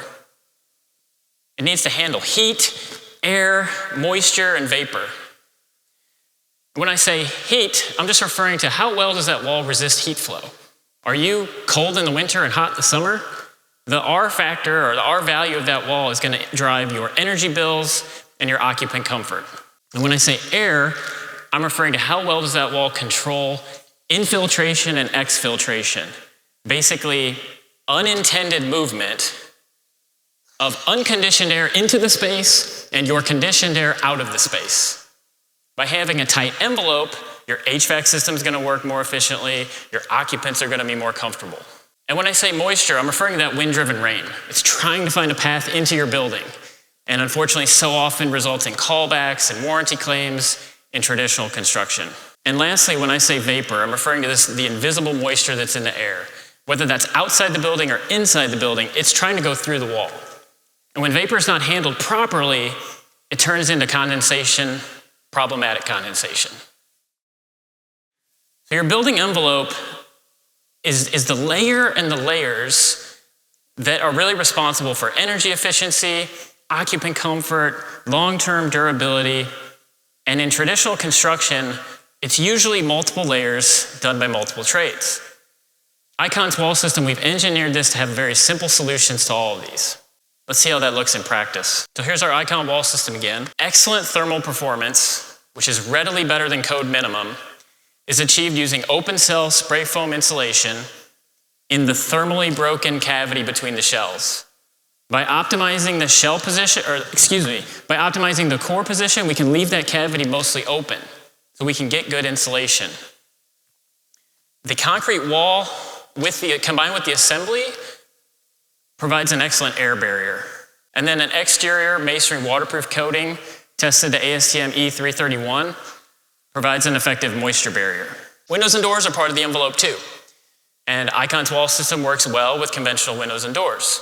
Using spray foam insulation and fluid applied flexible waterproofing, we can complete that building envelope. Now, the structural system is the backbone for all of the MEP systems. Common trade question we get is, yeah, okay, it's 3D printed, but how do I run my wires and how do I run my pipes? Just like the building envelope, we didn't leave this for the field to figure out later. We've designed it, we've drawn it up, we've mocked it up, we've engaged with the trades, and we've optimized this over the course of 200 plus structures. So the answer to this question is, you and your trades already have the experience and the techniques to install MEP systems in the Icon wall system. So electrical devices, plumbing for the kitchen and the bathrooms, it's all readily installed, and those connections are accessible in the future for any type of maintenance that needs to happen. The past few minutes we've been talking about structural performance, envelope performance, withstanding the effects of nature, resiliency. That performance is founded in testing. And the performance of Icon's wall system, it's not a claim, it's a tested fact. So let me show you. Bungane explained our commitment and our extensive testing. We have done the work to print dozens of full-scale walls specifically for testing. And those full-scale specimens get shipped out on 18-wheelers to third-party accredited laboratories across the country. We've shipped over thousands of miles to multiple labs. This represents a significant investment in time, in logistics, and in testing. But we believe that the path to trust and acceptance runs through independent verification. We've made that investment with you, your building official, and your customers in mind. So it's third-party accredited labs, not ICON, who are conducting standardized tests on our material, our components, and our assemblies. Usually it's full-scale walls like you see here. This requires big equipment, big cranes, big machines, and really big forces. Sometimes we don't have to do full-scale testing. We can test a component or a small part of the wall system to study something very specific. That's what you see here. So you remember those printed shells that span between the cores? That's what you're seeing here. We've tipped it on its side to make it easier to test. But do you remember resiliency? This is concrete with the printed reinforcement.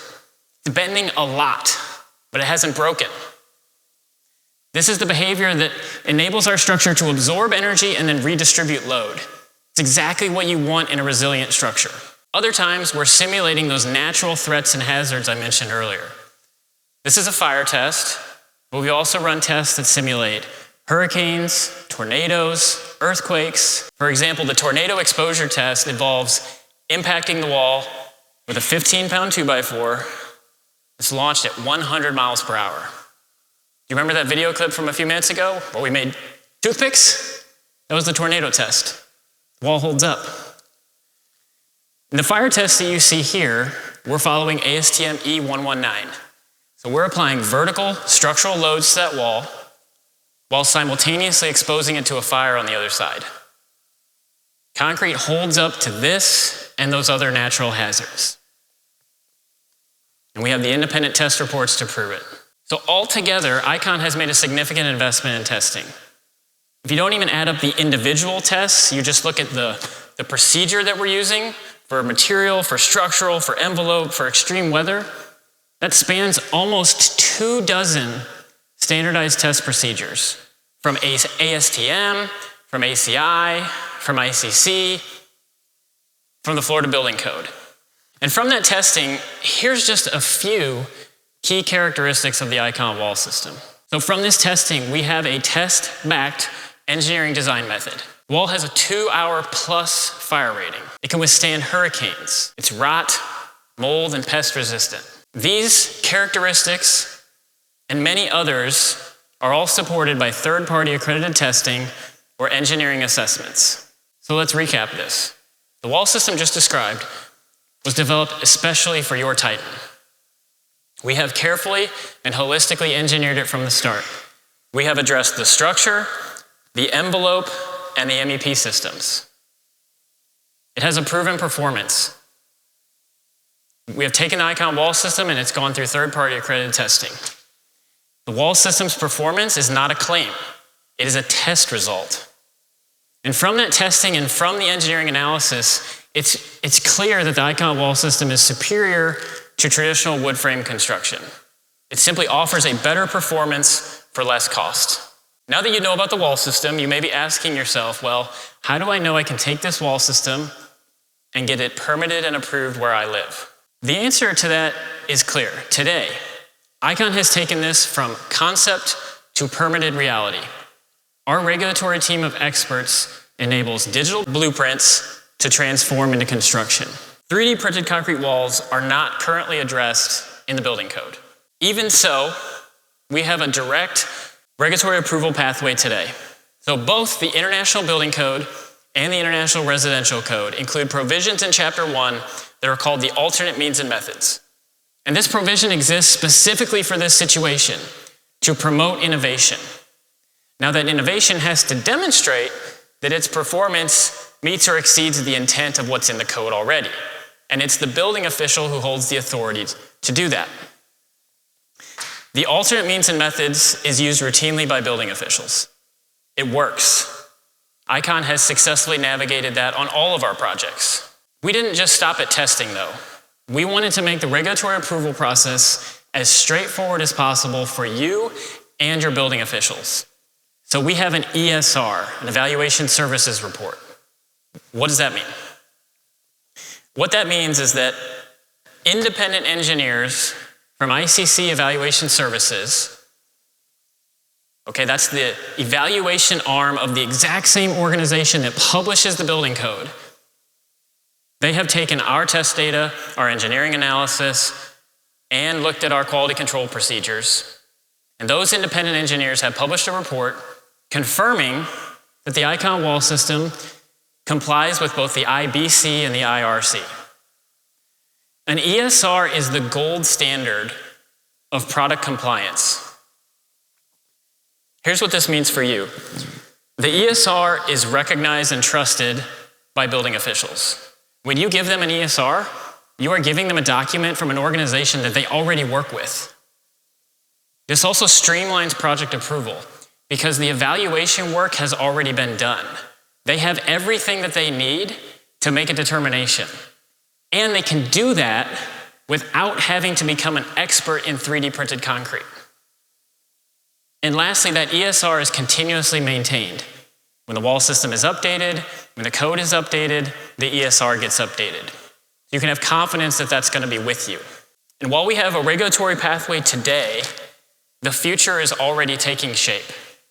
ICC, ACI, and ASTM are working to develop codes and standards for 3D printing. Icon is heavily involved in those efforts. I'm a voting member and a leading contributor on at least half a dozen of these committees and working groups. Others at Icon are participating as well. Icon's not waiting for that future. We are actively involved, shaping it, building it for the better of the industry. So here's what regulatory will look like for you as a Titan customer. There's no approval guesswork. The alternate means and methods, the ESR, are all understood and trusted by building officials as an independent review of a product. Secondly, regulatory expertise. When you become a member of the Icon Builders Guild, our building and regulatory team become an extension of your team. You're not making the regulatory case by yourself. You're not doing this alone. Our experts are in your corner. And that means you can build with confidence. The foundation is laid, the path is cleared. You can very confidently take a set of plans and turn it into a permit. So now you understand the Icon wall system, what is actually inside of that wall, how does it perform and how did we determine how it performs, and how does regulatory work for 3D printing. I'm going to turn it back over to Bungane for the last few minutes. So imagine some of you are sitting there thinking, David, Bungane, that's great. That was a ton of information, but I've already forgotten now half of what Michael told me about Titan, and I need to know about Titan so I can operate this awesome printer. There are also maybe a few of you who are wondering, okay, that's great. How do I design with 3D printed construction? And maybe a few of you are also wondering when happy hour will start. I have good news on all three fronts. So I'm going to tell you a little bit more about the technical knowledge and support that you receive for all the work that we just shared with you. And Julian's going to be up right after us to talk about design. And after him, there will be a short, about a 5-minute intermission. Allow us to get some chairs up here for our panelists, and drinks will start to circulate through the area. So for that intermission, we'd ask that you sort of like stay relatively close to your seat, stand up, stretch, and the beverages will be coming to you. So as you've gathered by now, Icon has a deep understanding and experience developing, working, and testing with 3D printed construction. And I want to share with you how this knowledge will be get to you. So as members of the Builders Guild, you will have access to the Architect's Handbook, engineering and architectural detailing and details. David went over around how the building regulatory team will be available to support you in your jurisdictions, as well as we have material that can be shared with building officials. And then we'll also talk a little bit about, I'll tell you a little bit about briefly the material that you have available to turn over to owners when you're done printing their home or building for them. So the Architect's Handbook is where you can really dive into the details. So this is basically a technical manual on the first principles behind 3D printed construction, how you take a printed structure with Titan, turn it into a building enclosure. It covers the details and principles behind structural engineering, how weatherization barriers work, how MEP gets integrated, all the little pieces and the foundational knowledge that you need to start and grow a 3D printed building and design. You also have access to Icon's library of engineering and architectural details that we all know work. So we have, over the years, developed a pretty extensive library of various construction details that work with a variety of different building types, including wood, light gauge steel, as well as steel framing as well. And so be able to use this information and share with your teams and learn from, go into your drawing sets and learn how to actually execute the designs and not have to start from the ground up as you're putting together a drawing set. And then lastly, you'll also receive content that you'll be able to integrate into turnover documents for homeowners. So this is really a maintenance guide and access guide for owners after they've got their structures. So this handles regular maintenance and care for a 3D printed construction. It also handles basic questions like, how do you hang a picture? How do you hang a TV? How do you fill in the hole after you've taken the TV or the picture down? To more complex questions that might come into later on in the service life with window replacement or adding an electrical outlet or getting to plumbing. This peels back the layers and removes the mystery to those details that you'll be shared with you in design for the owners. So Icon will be available to support owners, but we also want them to have that information for themselves so they understand how those systems work. So as part of developing the world's most advanced construction system, we thought it was essential to also develop the world's most advanced wall system, and to make sure that we understand how this technology can be used effectively, and that it can deliver basically cost-effective projects that have high performance and integrate high elements of design. And so we are going to be here to be able to support you through that process from the early stages of design, reaching out to jurisdictions, working through the details, and then also execution in the field with trades in terms of like getting them the information and knowledge of how to bring all things together. And so with that, I'd like to invite Julian up to the stage here after a short intro to tell you more about how you design with 3D printed construction.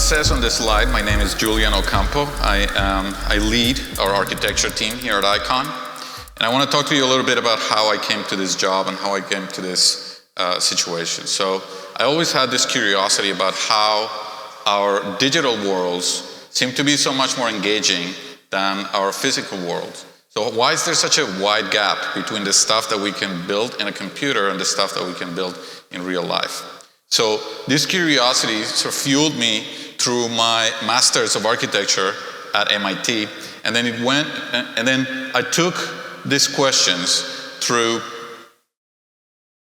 the rest of my career, my early career, in architecture studios throughout Europe, Africa, ultimately in Canada, and then ultimately in North America, here in the US, where I worked at the Bjarke Ingels Group in New York City for around 6 years. And it was there that I started working in 3D printed architecture and 3D printed design. So I led most of Big's early collaborations with Icon while in New York, and it was from there that I started learning a lot. And it's quite likely that I am the one person who has designed the most 3D printed buildings in the world. So, hello. That's right. And what I want to do is I want to bring that experience to all of you. So how can 3D printing help us build the world that we dream of? What you see here is years of exploration, from things that have been built to things that have not been built, things that are intimate spaces versus monumental spaces, from civic projects to residential projects, from things that we've built on the moon or want to build on the moon versus things that we want to build on Mars. And all of this has led to a wealth of experience and learnings that we want to bring to all of you. So what is acceptable by clients, for example, or what is scalable and what isn't? How do we make more customized things more scalable? And all of this stuff that we've learned and stuff that we want to bring to all of you. So how do we turn any of our ideas, whether bold or not, into built form? Here at ICON, we have all of the projects that you've seen today and that you will see in this presentation have been brought into existence by one of these three modes of design. So the first one is ICON Codex, which everybody has talked about. I'm going to mention it briefly and then go into it a little bit deeper later. So ICON Codex is our design library. So these are print-ready designs that you can find in our website and that you can use and go very quickly from having a project, something that you want to build, to having an actual building. The second one is a design assist, where you have an architect that you trust, somebody that is a friend of yours or your cousin or maybe yourself. And so you bring them, and then we give them the expertise and the experience for them to be able to realize their vision. And the third one is the ICON Design Studio, where you engage us and we will be your in-house architecture studio. So the team that sits over there has the most experience at designing 3D printed buildings in the world, and that will be the team that brings you, that we will bring to your project and to your team. So let me explain these three paths or avenues a little bit more in detail. So let's start with Codex. It's a curated library of print-ready designs that are crafted for the full potential of the medium. So you choose what you love, and then you go straight into production. So it's 30 ready-to-print designs from Codex currently, and then all of this architectural catalog has been pre-vetted details, have pre-vetted designs, connections, etc.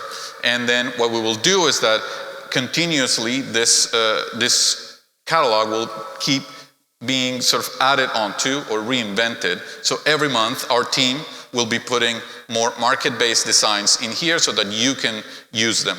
And then for those early, for the early adopters of the technology, what we'll do is that we will work with you in order to design your first project and then bring it into Codex. So the catalog has 4 basic categories that are obviously based on the size of the building.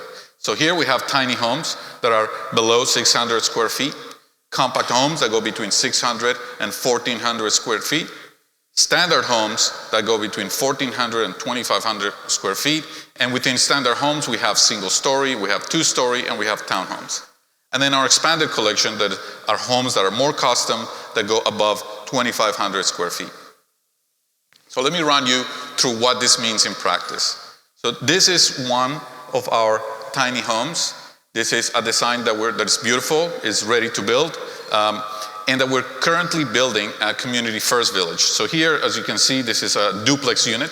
So you have 2 tiny homes within a single building.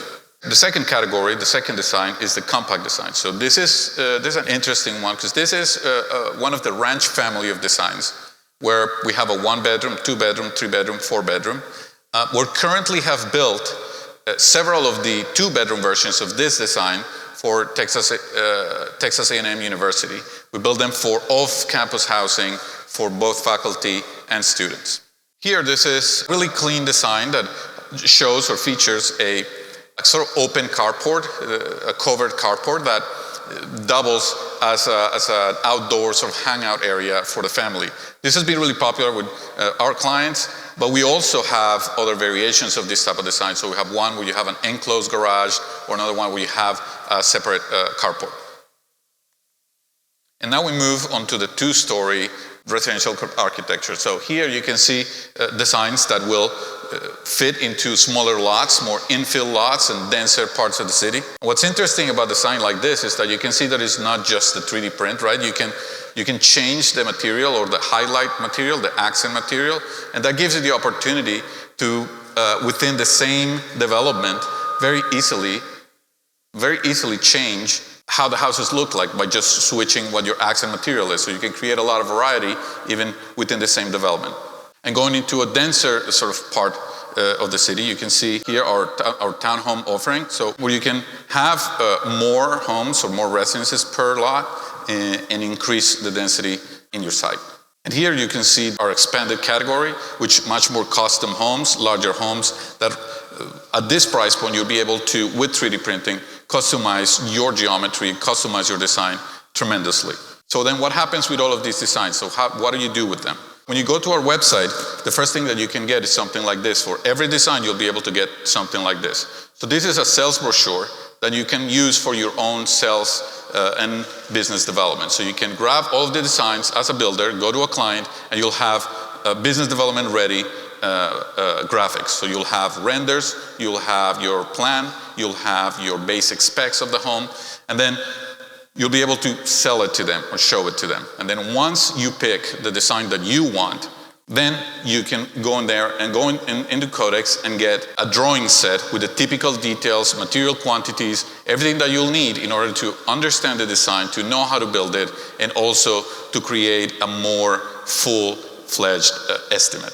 So what I want you to leave with here is, once you look at Codex, is what this is a possibility for us to lower the barrier of entry to 3D printed architecture.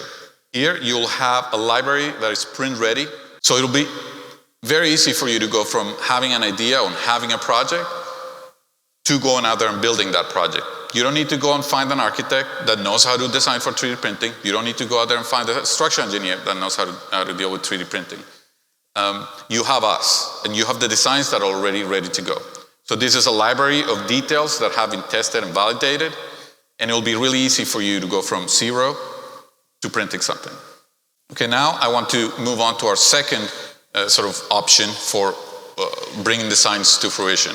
Here is a design assist, where you have your own architect, right? Somebody that you trust, and you build your design with them and with us, and so we supercharge your architect.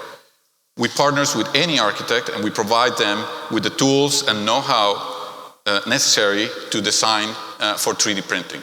We share with them our Revit families. We tell them what details work, what details don't work, what kind of geometries are good for 3D printing. And we do all of this with them from concept all the way to construction documentation. And I'll share with you a few projects that we've brought to fruition through this channel. For example, House Zero with Lake Flato. I think Jason already mentioned this already in his presentation. Mueller with Michael Shue. This is a neighborhood that's around 15 minutes away from here, north of here. And here this is 12 units, 6 larger homes and 6 ADUs in the back of the lot. And this is Wall Ranch, which is a great example of the design assist, what design assist looks like at scale. So this is the world's largest 3D printed community. So 100 homes in Georgetown. We built this with Lennar and with Big. So here you can see what this starts to look like at scale. And the project that I want to highlight today is this, Kemp Street. So this is a project that we're building in East Austin with Ivy Companies as our client. And this is a design assist that we're doing with Big. So it's a project that encompasses 63 units in a total of around 100,000 square feet. This is one of our most ambitious design assist projects. So what we're doing here is trying to find a way to scale what multi-story 3D printed construction is. And we're doing that not only with a very experienced developer, but also with one of the most ambitious architects on earth. And in this project, you'll see that there's 7 different building typologies of market rate units that range from 1 to 4 bedrooms. And the building height is between 2 and 3 stories. And one of the things that get least talked about in 3D printed architecture is how the capabilities that we have of adding pigmentation, different colors and different textures to the print without adding additional cost or complexity. So you can see here the architect can design these clusters of units of different colors in order to differentiate, of course, the little sectors from one another. Here we get a closer look at one of our 3-story units. And important here is to look at how the architect has blended, the landscape and the units, and has used the landscape to sort of differentiate in between units. And here on the inside, where the printed walls become part of the design language. So you can see how the print and the warm tones of the prints can come into the home and then create also that warmth inside. And this is where the community comes together. This is a shared swimming hole at the heart of Kemp Street. It's anchored by a native oak and then opens up to Austin skyline in the background. And now I'm going to go into our third sort of avenue here for exploration and how do we bring these projects together. Here is our final pathway, which is our in-house design studio. This is a team that I lead. And then what happens is that we would hand the reins to the team that has designed more 3D printed buildings than anyone else on Earth. Sitting over there in that room, we day to day work on all of the projects that you've seen today and have accumulated more know-how than anybody else in the industry. So we would become your in-house design studio. And why is this important? We have, since the beginning of our design studio, we've worked within a design-build environment. So why should that matter to any of you? Our success is your success. We see it as important for us to design things that are beautiful, that are amazing, that bring us a little bit into the future, but also that are buildable and that people can go out there and execute with confidence. How did we learn this? The hard way. Because the folks that build these buildings sit right next to us in that office. So every time that we build a detail that they're having a hard time building out on site, we will hear about it. And believe me, we have heard about it many times. And so it's with a lot of love that we do our best to make sure that they will succeed out in the field.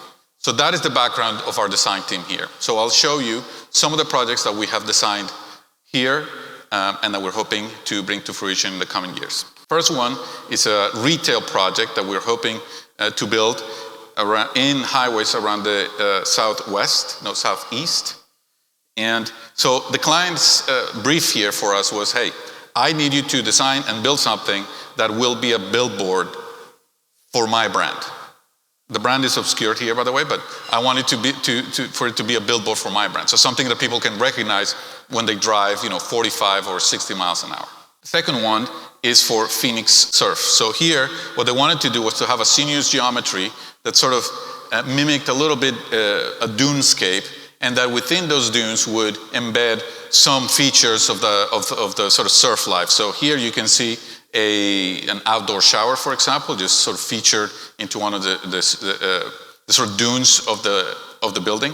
And here for Levar development in the Lake of the Ozarks, you'll see a multi-family development that starts to test the limits of what can be done with Titan. We've talked a lot about residential architecture and what can be done through residential architecture with 3D printing. So let's move on a little bit into what can be done with other types of programs. So here you can see something that's a little bit more industrial and a bit more commercial. This is the ASCO Pavilion in San Antonio with a capacity of around 400 folks and an area of around 9,000 square feet. So this is a project that we're hoping to start building around the end of the summer, beginning of the fall. And what's interesting here, what I want you to pay attention to, is of the juxtaposition of how the print works with the other materials. So when you look at this, you can see that the print is where the people will live. And the other materials, the more industrial materials, are where the machines would live. So this is a sales pavilion and an education center. So what we did is we used the softness and the sculptural properties of 3D printing to house where people will be. So that you got softer edges, more kind of friendlier environment, and then when the machines are, that's where we use your typical industrial materials, etc. So in your 3D printed areas, you'll find your theater seating, your main entrance, your conference rooms, and then on your more sort of industrial materials, you'll find your indoor equipment showroom, etc. And the last project that I want to showcase for all of you, it's something that we're collaborating in design with Overland, which is St. Mark's Church here in Austin, with a capacity of 352 folks and about 6,830 square feet. And this is going to be built with Titan. The design of this church has always been as that of trying to figure out how to create something in the landscape that doesn't immediately tell you what it is. That invites you to sort of go over and try to figure out what is going on. So here you can see that this will be pushing the limits of what we can do with Titan. So this will be really, really at the edge of possibility, not only in terms of height, we're trying to go up to 37 feet, but also in terms of the actual geometry. We have a lot of print overhangs, arches, etc. And here again, what I want you guys to pay attention to is, so what role does 3D printing play in the design here? Like, what does this mean? How do we deal with this? So what gets printed versus not? So here, because this is such a public building, you can see that the print is everywhere. But the most important part is to start looking at the very precise moments within the church. So the outdoor altar, the little alcoves that are outside of the nave, the way that the garden wall openings work. So all of those little moments of very precise program get sort of sculpted with the print, right? So you get to become very, very precise with your very organic geometry that is describing or showing what is happening in the building. And that is something that would be extremely costly with any other system. And so what we do here is, what we've done for this design is trying to really, really understand the program, what each one of those moments need to be, and how we can create a form that supports it. Takeaway is those three avenues that are really important. So a design library that is curated for print-ready designs, crafted for the full potential of the medium. You choose what you want and you go straight into production. Design assist, where you bring your architect and you supercharge them with everything. We partner with any one of these architects, and then we give them the tools and the know-how needed to design and build in 3D printing. And the third one is the design studio, where we become your in-house architect, and then you'll have the team that has designed more 3D printed buildings than anyone else on your corner. And through these three different options, or three different sort of roads, we have designed residential architecture, we've designed townhomes, multifamily buildings, retail, and cultural buildings. I want you to take everything that you've seen here today as an open invitation for you to join us in building the world that we dream of. Thank you.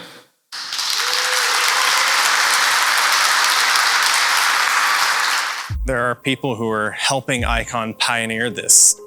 We've built with our own machines for going on 8 years, but it's a big opportunity for others to be the first to take our technology and take it out into the world and build on the things that they want. We have a lot of great partners that are lining up incredible projects to help their local communities. We're building a neighborhood of new homes in East Austin. I don't really consider 3D printing to be new anymore. There's 100 homes out there, people are living in them and they're happy. What we get to do with the Titan printer is sort of the next evolution of 3D printing. It unlocks design flexibility in a way that we've not seen before. And I think that's going to be an opportunity for us to create distinction.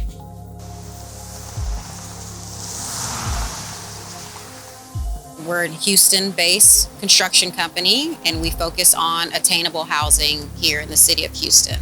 Working in the city of Houston, first and foremost, we're the 4th largest city in the nation. So with Icon's robot, the Titan, with the efficiencies on the tech side, we think there's a lot of opportunity to be able to scale.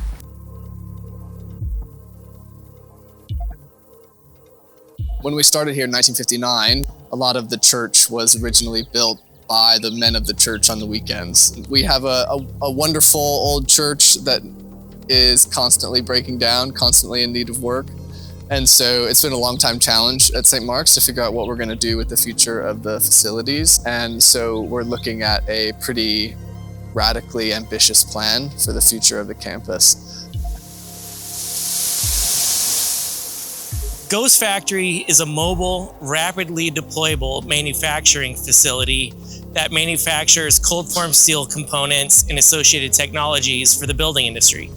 When I think as a builder, of the best materials that I could use to create armor around a built environment, I think of concrete and steel. And the reason why I'm excited to bring Titan to this market and Titan in general into the Ghost Factory envelope is when you combine those two materials, you open up the design aperture of anything that an architect can think of. We can build it. This is a game changer for what we can do with architecture. We can make kinds of shapes with this kind of technology that the world hasn't seen before. And to think about doing that in a church project is really, really exciting. One thing that we're seeing is high costs in insurance, the homeowner's insurance and flood insurance. And we're hoping that with this technology, we'll be able to get some of those prices down. Housing prices, 400, 500, 600,000 is just not attainable for 50% of the population of the country. That set us on a mission to find other alternatives, and we came across robotic construction. We saw what Icon was doing, and we were like, we have to be a part of that. I don't think we could have considered working with Icon with just the gantry system. And predominantly it's about the height. You know, Titan can get a lot higher, and a church needs to be tall. A church needs to have some verticality to it. A church needs to be something that lifts up your soul and makes your eyes look up to heaven. We got the opportunity to get a first look at the Titan robot with the Icon team, and we were blown away. We're excited, and we're looking forward to working together with Icon in the future. I bought the first Titan because I exist in a world where we need flexibility in the products that we bring to market. In the Palisades and many of the other markets that we operate in, you can't find a solution that's as good as what Titan will be for us. Help me welcome our panelists to the stage, please.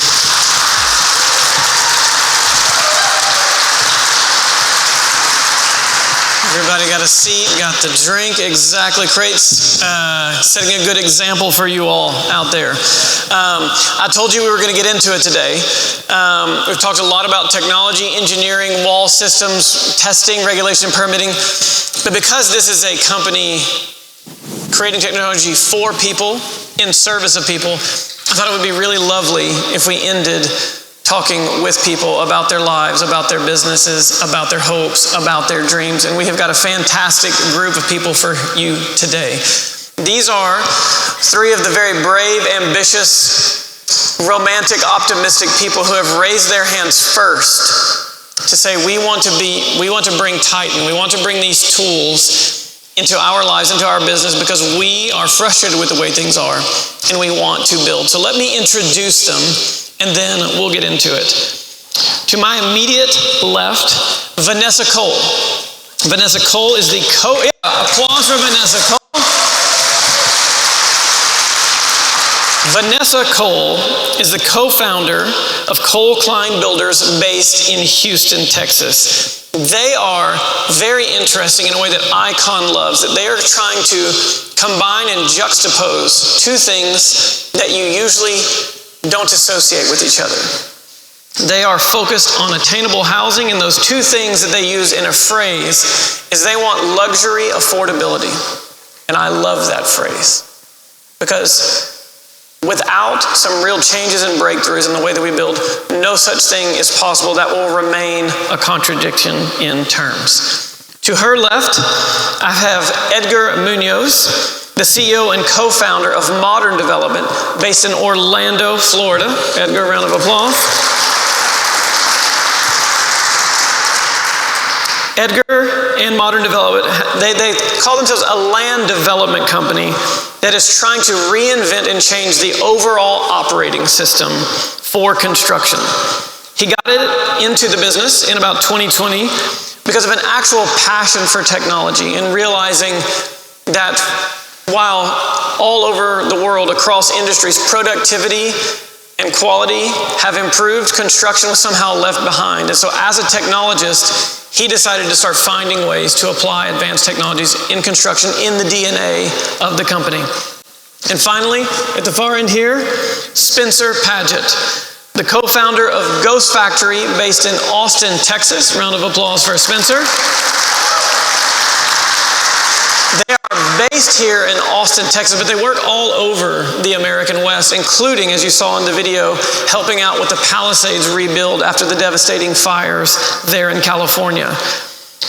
Ghost Factory is a construction firm designed from the ground up to be ultra innovative on purpose. Spencer, in his career, has built over 3,000 homes in 7 markets, including the Bahamas. So 3 very different people up here, but with the same kind of frustrations and problems. And before I start peppering with them with my questions, maybe we'll take a minute to hear from them, from their own lips, not just my lips, about their business. So Vanessa, I'll start with you.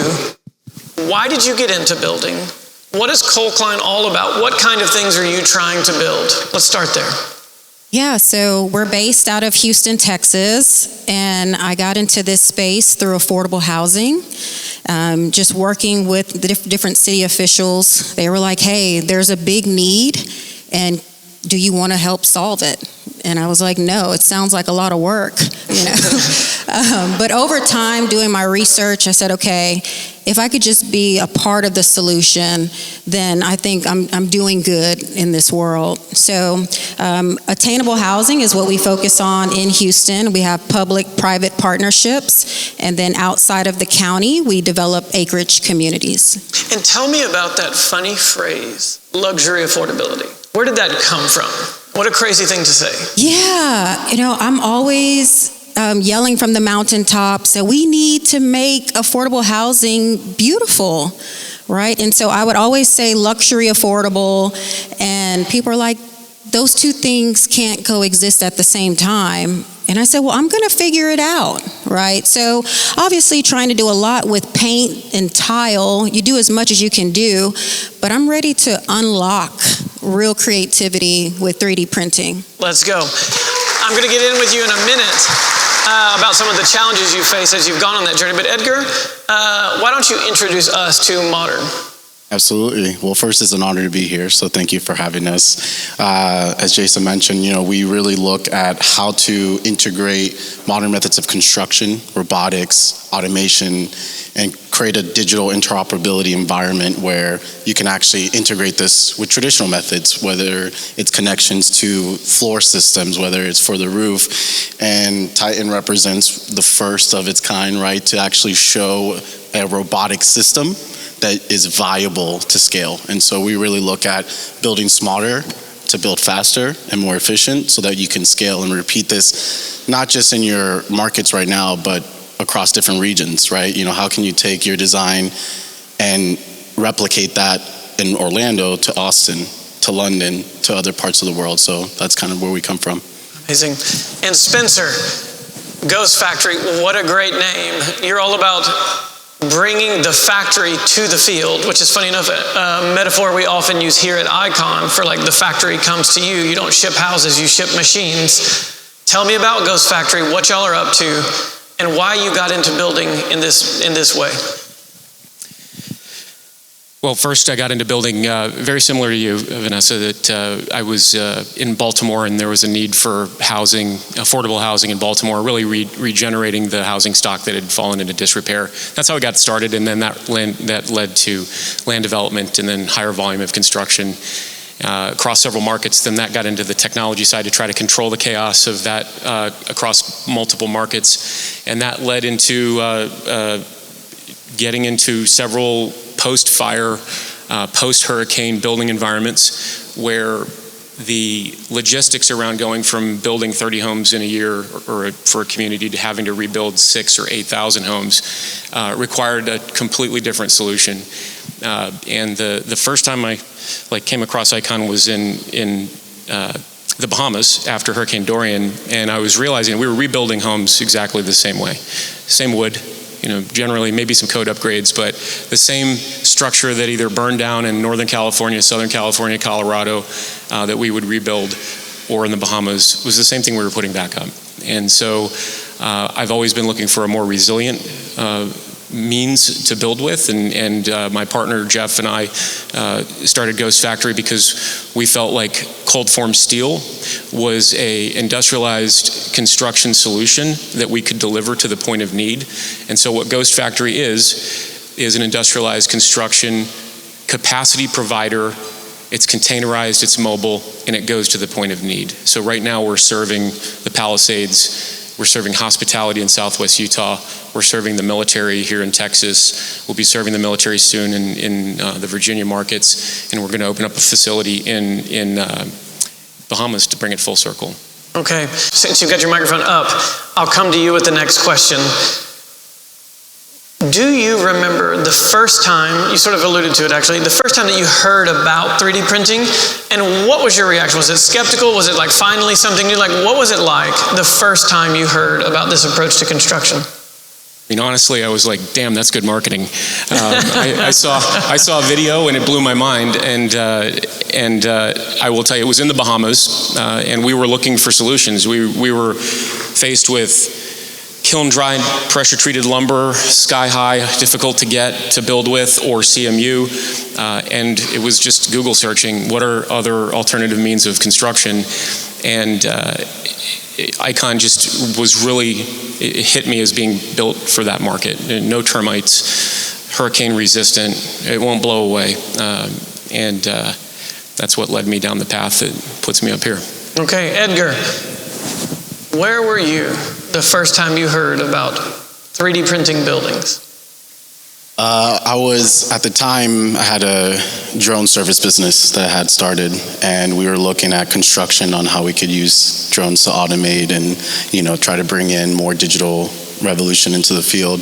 And it was a YouTube video of you guys, doing your first summer here. I think it was 2019. And the excitement was first. The marketing, right, element, it's real, right? It's not just a design that you see online that's a rendering. It's a real robotic machine that's creating something that is valuable, and kind of the first time seeing a live production going into the field, right? Automation has had production for many decades, right? Healthcare and these different types of industries that have already implemented that type of system. This was the first time I was like, oh wow, this can actually be viable for construction. So that was really exciting. Yeah. Vanessa, I want to pick back up something we were just talking about, which is like you set out on purpose to make luxury, affordable housing attainable. And I believe it was like as you were wrestling through how to deliver that, you first heard of 3D printing. Tell me about that, and what are, as you felt, I want affordable housing to be better than it is, what were some of the struggles you were going through? Were they labor? Was it pricing? Was it quality of build? So maybe weave those together for us a little bit. Yeah, I think that the turning point for us was COVID, right? My business partner, Harry Klein, is out there, and our lumber pack quadrupled in price. Same house, same lumber pack. And I was livid, And the supplier was like, hey, you either buy it or you don't. I'll give it to the next builder. And I know it probably had to have been like 5 a.m. I'm texting Harry on a Sunday, and he's like, Chick-fil-A is closed, call me back on Monday. And I'm like, no, we need to do something. So I was looking at A-frames, modular, you name it, I was looking at it. And then I came across Icon's video on 3D printing, saw that you guys were running simulations on the moon, and I'm like, this is it. Like, I was sold. I didn't even have to ask any questions. So I started messaging everybody who worked at Icon on LinkedIn. I hate LinkedIn. I'm sorry, but it's been very valuable to us, but that's aside. Yeah, I had a few people respond, and, now we're here. We are here indeed. I was hoping there would be more skepticism to give the audience something juicy, but we'll get into it here. Why now? And Edward, we'll come to you first, but let me set it up a little bit. We're like, why now? Like, why not wait? Y'all have raised your hands first and fast. Why not wait till a few dozen Titans are out there in the world? Like, why now? Why be like one of the first through the chute to bring this into your business? What helped you take that step or make that leap? Edgar, I'll come to you. For me, it's what we see at Modern is you guys have done the groundwork to make it viable, right? You've done 100 home community, you've done different types of asset classes, you're looking at commercial, retail. So the innovation that you guys have done forward and other in the field have been proving, right, through regulation, through all the questions that kind of building department would ask. You've done the groundwork there, so it eliminates a lot of the risk associated with being the actual first, right? So for us, it's just pretty simple, like there's a lot of examples that we could go to. You have a lot of experience under your belt, so now we feel that the risk tolerance is at a point where, okay, now let's try our own designs and see if we can repeat that because we have a system that's reliable, right? So that's kind of why now. Spencer, you're already experimenting with one novel construction system out in the field. A lot of suffering humans are waiting on the results of y'all's construction in the Palisades and other places that you work. Why Titan now? I think we're at the right time in history, right?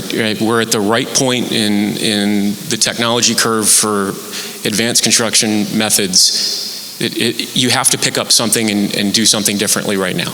There's the time is here. You would have thought that I was crazy if I said a year ago, I'm going to type something into my laptop and it's going to make a anniversary reservation for me at the best restaurant in Austin, and it does it automatically while you're watching television. You would have thought I was crazy. The same thing, like we fully intend to have autonomous robots in the dark in the ghost factory in 5 years. You'd have thought I was crazy 12 months ago.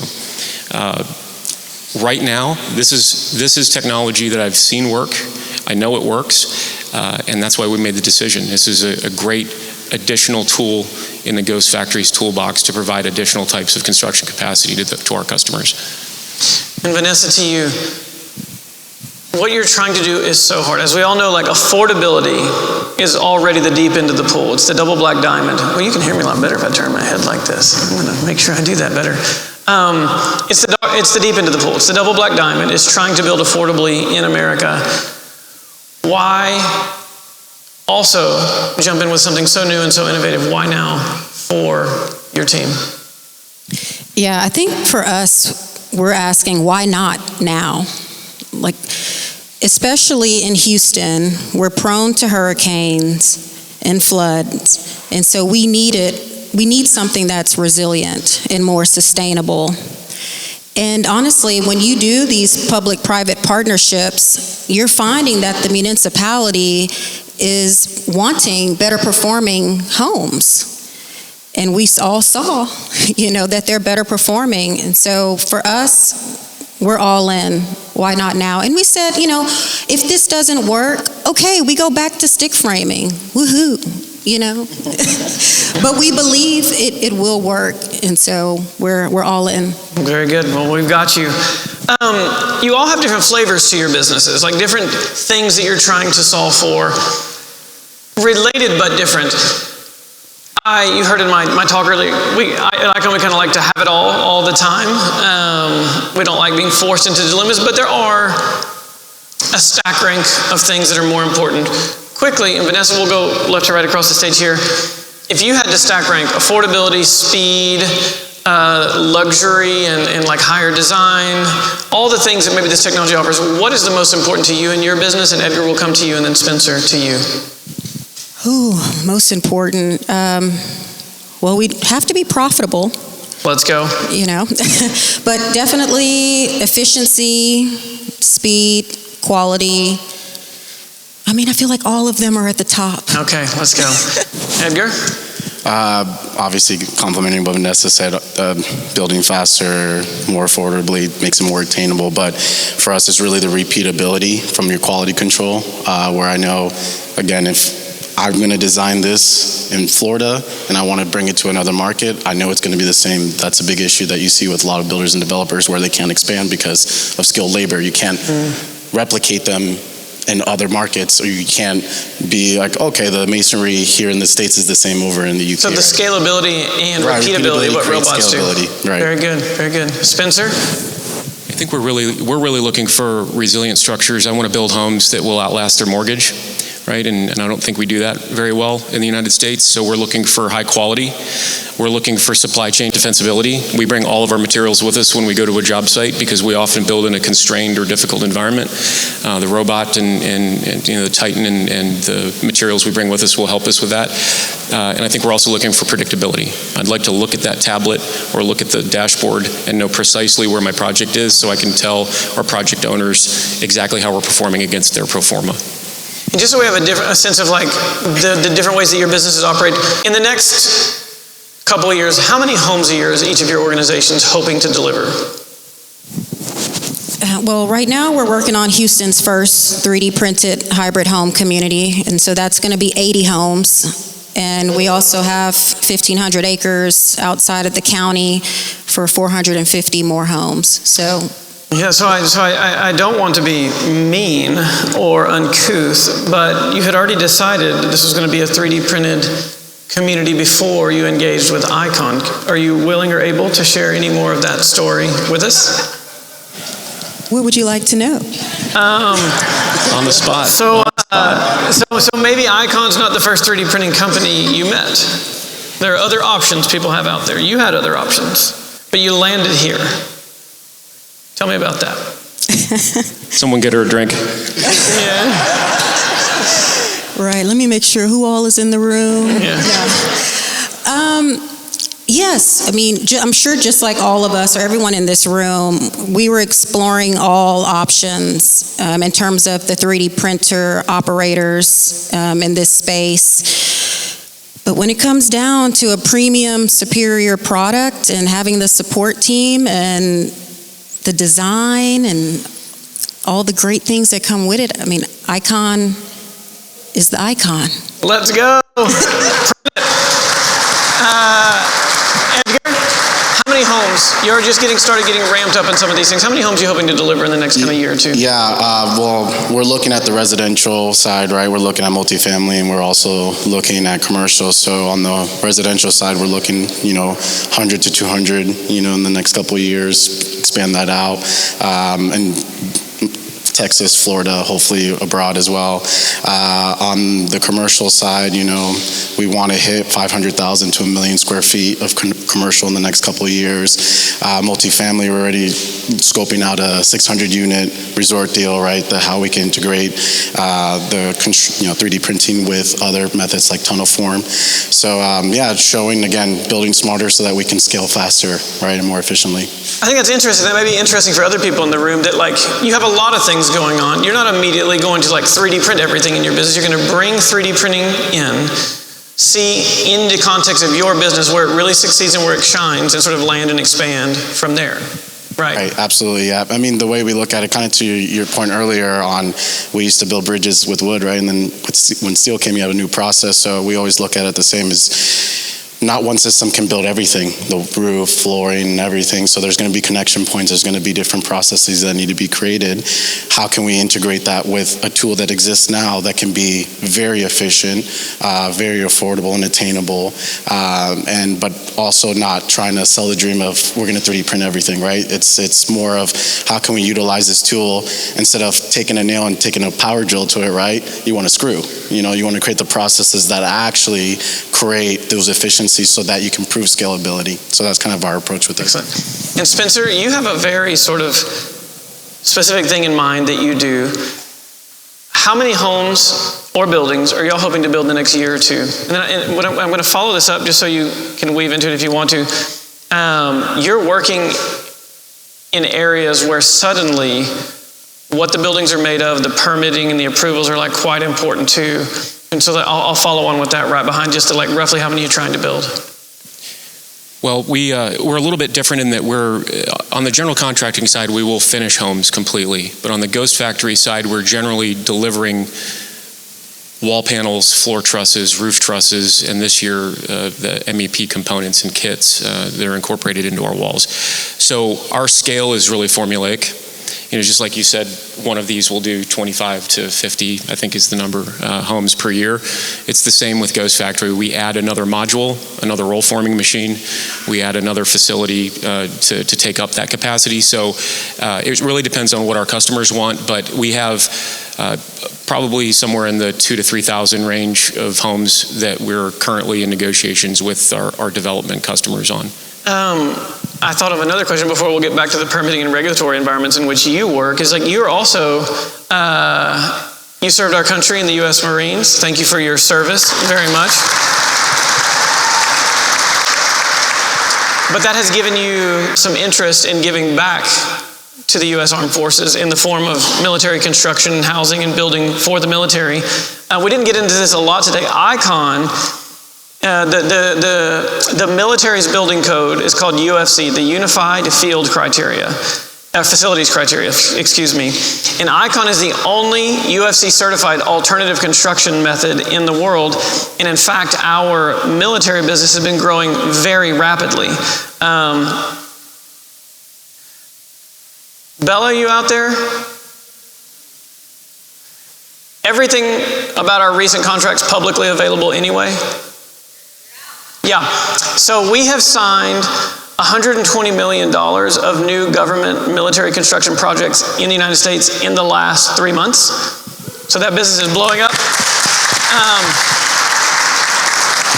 The reason I bring this up is we are really going to be trying to hand as much of this as we can, both with the government but also private market, sort of the brand halo around what we're doing.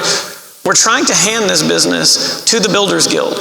And I think, Spencer, something about the ability to use this technology both in Ghostworks as it exists today, but to use the technology as an inroad into more military construction. Do you want to talk about that a little bit? Yeah, it's a very important point. So we actually had the Pentagon reach out to us because right at the top of the regulations for the Army Navy, their building regulations is you need to go explore alternative means of construction.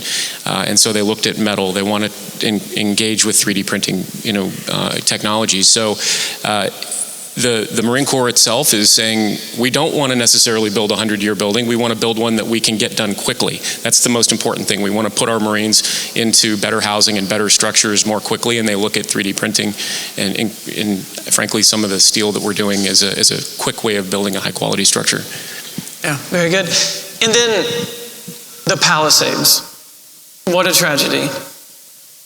How much has been rebuilt so far? Yeah, there were 6,000 homes burned down and 300 of them have started reconstruction. So it's been over a year. It's a horrible environment. What gives? And why perhaps could 3D printing help unlock some of these kinds of things?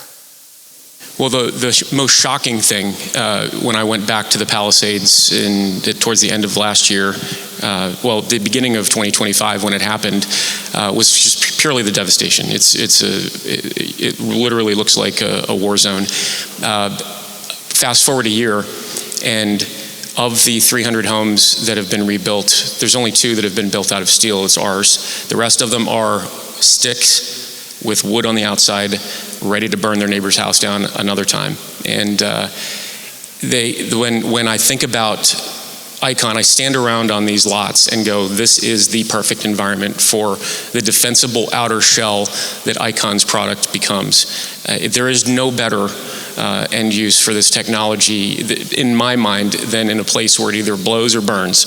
And the Palisades, many of the customers can't get insurance right now. They are getting kicked off their insurance. And what we have found is that with the alternative construction methods like 3D printing and steel, that they not only get insurance, but they get a discount on their homeowner's insurance. They're guaranteed insurance if they build with a product like ICON's or ours.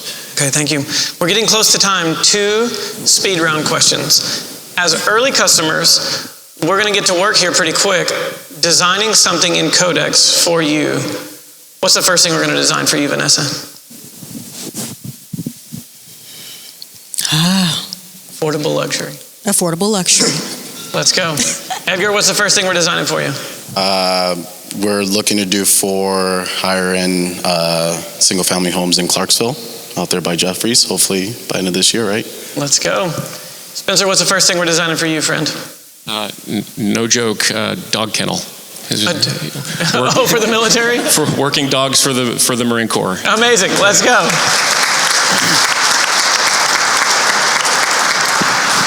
Last question. No, we're going to do 2 because I'm having too much fun.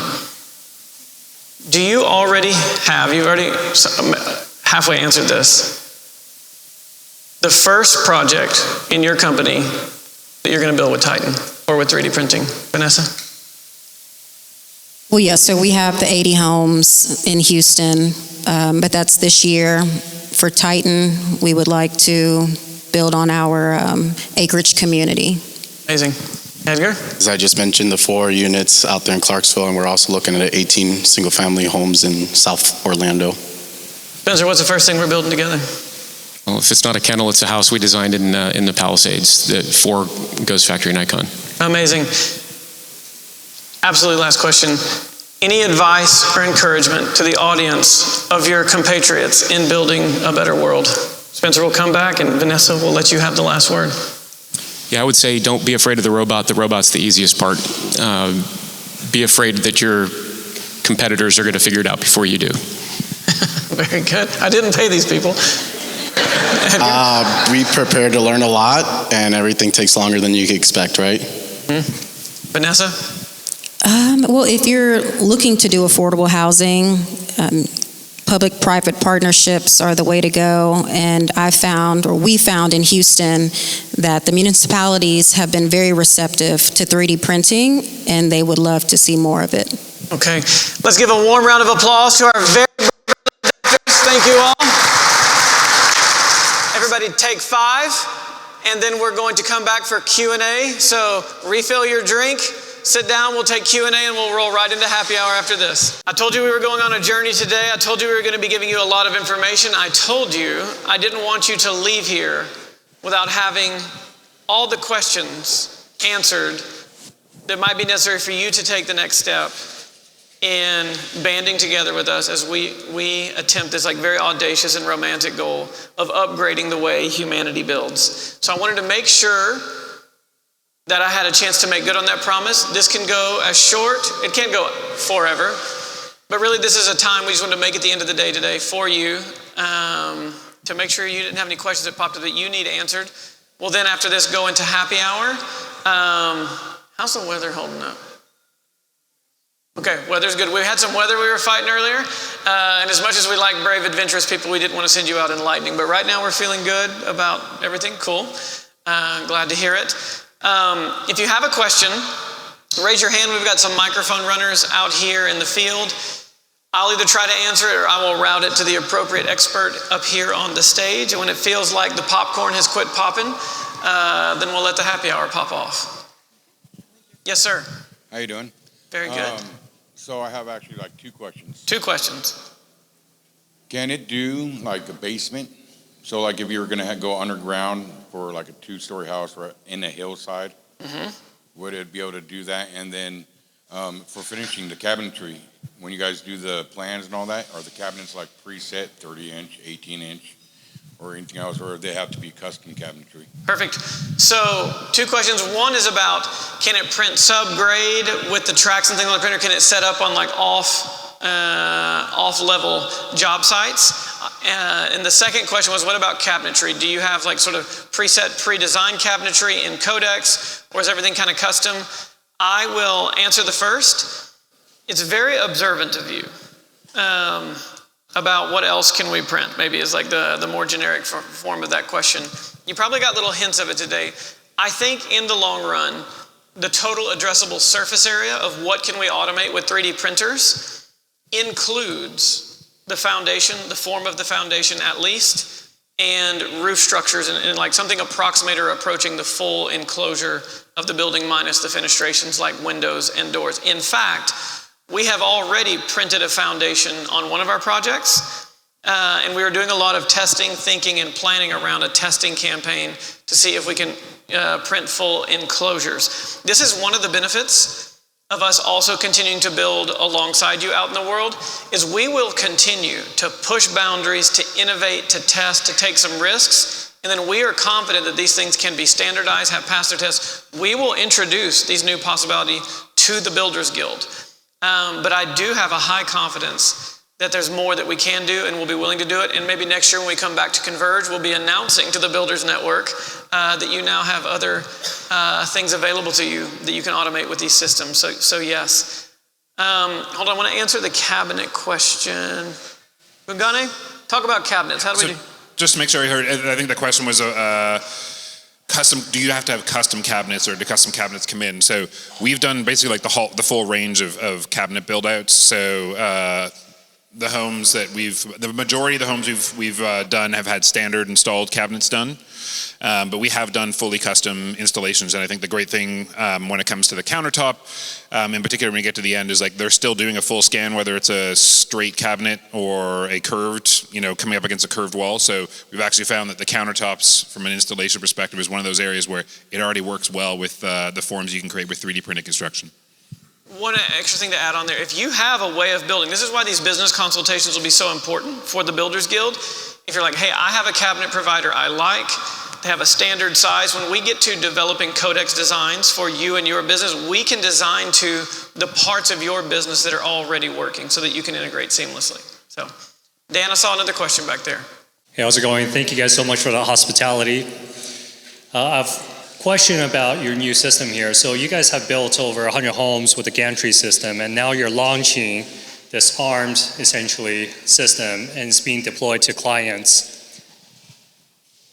How many homes have you guys constructed, and how are you so confident to deploy this system compared to the gantry system?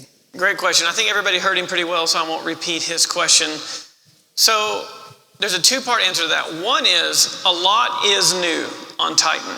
And so why do we have such confidence to go ahead and selling it? We know how to mix, convey, and support buildable material. We know how to do the wall systems. There's a lot that is actually repeated, is legacy knowledge. A lot of the subsystems that are now on Titan were first developed on Vulcan. Perhaps the most novel thing that doesn't transfer from the gantry to the robotic arm style printer is just the position in three-dimensional space. And we have made such good progress so rapidly that we are confident we will be printing as accurate or more accurately than the gantry by the time these printers land in your hands, or you will cancel your reservation. So I'm like totally motivated. But to help you build confidence, we have several projects lined up already internally with Titan that we will be delivering that you can come look at yourself and say, yep, that passes my threshold for something I would take a 30-year mortgage on. We are printing, the first thing Titan will print, true to icon form, is a set of houses for the homeless out at Community First Village, the first thing we will print. And then depending on permitting and some other final design things happening, we will be doing that 3D printed church that you saw, and we will be doing the Kemp Street project that you also saw today, a mixture of 2 and 3 story homes. So we will have quite a bit under our belt that validates that the system is working and doing what it needs to do. So, thank you for answering that. Second question I have, I noticed that the hose and a lot of components uncovered. So if there's ever a clog in the line, how would you address that? Or are you saying that, hey, our concrete mix, I forgot the exact name you guys called it. Yep. Yeah, Formcrete. Are you saying that the Formcrete mix will not clog, or will your automated cleaning system be able to address any of the potential clogs in the future? Yep, so what happens when you clog, and what do we do about it? The first thing you would do is to try to just increase pressure and move it along. If that doesn't work, you can use the high pressure water system to try to, we used to use a pneumatic system to clear lines. It works, but air compresses, and when the clog finally came out, the decompression event was often very violent. We used to actually yell fire in the hole before we did it. It was kind of fun. Water, actually, we can increase the PSI to move clogs much more effectively, and water doesn't compress. So you can actually increase the pressure without a violent or explosive decompression event when you're clearing the clog. If all of that fails, we have clog detection in the system. We know where the clog was. On Vulcan, we have one long 100-foot plus hose that you have to sort of remove and declog or whatever. This, in Titan, there are actually sections of conduit for the material, and you can access, you can open up a panel and you can just remove a certain section of the piping or the hose, replace it and get back to business while you work on clearing the hose on the side. By the way, you will have field engineering if you get in a jam. Like, we will be out there with you to get you unclogged and get the F1 car back on the track. We call the field engineering team like our F1 pit crew, and that is their job to help you through that. So first you pump harder, then you try to use high pressure water. That is going to clean 99% of the clogs you will ever have. If that doesn't work, we have a way of getting you back up and running without having to like stop operations until you figure you can just like take the section out, put a clean section, and get moving while you fix that problem on the side. Kind of like in F1, if the engine breaks, they don't quit the race. They like, let's swap out the engine, get it going, they fix the engine over on the side, kind of deal. So it'll be that kind of deal. We want the car on the track doing its job. Hi, hello, my name is David Guajardo. We're coming from the aerospace industry. I recently got the opportunity to be at NASA on a 15-day lunar mission, a simulated mission, and learned that you guys won recently a contract for $57 million from NASA. And as we are approaching going back to the moon for the Artemis program, I wonder what is the vision that you guys have to develop those habitats for either the moon or Mars? Yes, thank you. I'm so glad somebody asked a space question. So we do have the contract with NASA under a program called Impact Moon to Mars Planetary Autonomous Construction Technologies.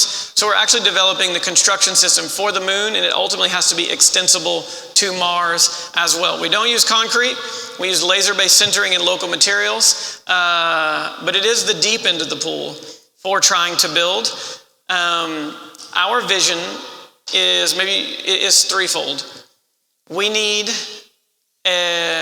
robots to do this, number one. Like 99% of construction that happens in space needs to be robots. There's some plans out there that have humans doing things. Space is a terrible place for humans. They should not be out doing anything they don't absolutely have to for the purpose of research, science, and exploration. So we want all the heavy, dirty work done by robots. The second part of our thesis is you need to learn to live off the land. When people colonized America, the people that tried to bring Europe with them died in the first winter. The people who showed up learned to live off the land. Those are the people who succeeded. Something similar needs to happen on the moon. I don't want to bring a bunch of stuff with me. I want to use local lunar resources. It's something like $15,000 a kilogram to land something on the moon surface. Chacon House, y'all remember the first house we printed? 350 square feet. To print Chacon House on the moon, if you had to bring everything with you, would be $1.4 billion. Makes Manhattan look great by comparison.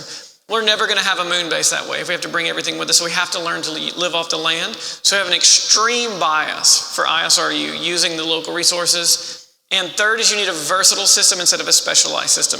You don't want a road robot and a landing pad system and a habitat system. Every space system is going to cost between $300 million and $1 billion to develop. You'd rather do that system one time. That same system should be able to deliver roads, landing pads, walls, unpressurized shelters, and pressurized habitats at the limit. We think that's the fastest, cheapest way to get a moon base at the lowest cost possible on behalf of the US taxpayer. And so that's what we're focused on doing. What is important to know for this audience?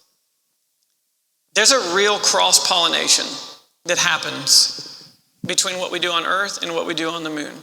The mission control software that y'all heard mentioned earlier, that you all will be able to use to monitor your projects in the event that some of you have multiple Titans and multiple things going on, that software was initially developed on a NASA contract. AI for building systems and building compliance and building certification is a contract we have right now with DARPA. That technology will then be available to the Icon Builders Guild.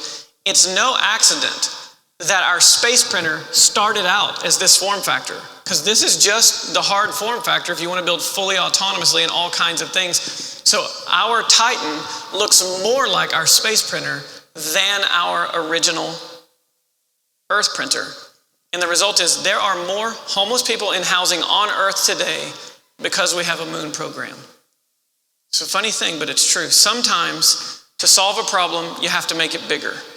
And this is just the beginning of robotic construction, I think. Thanks for your question. Yeah. Yes, sir. How are you doing? Question for you. Thank you.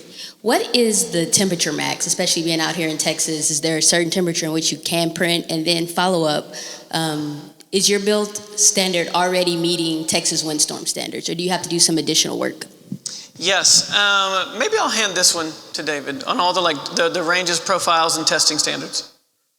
Yeah, so for Texas windstorm, it does meet that. Obviously, when you start to consider roofs and other things, those connections, the sheathing, there are additional requirements than you would have in the normal realm of traditional wood frame construction.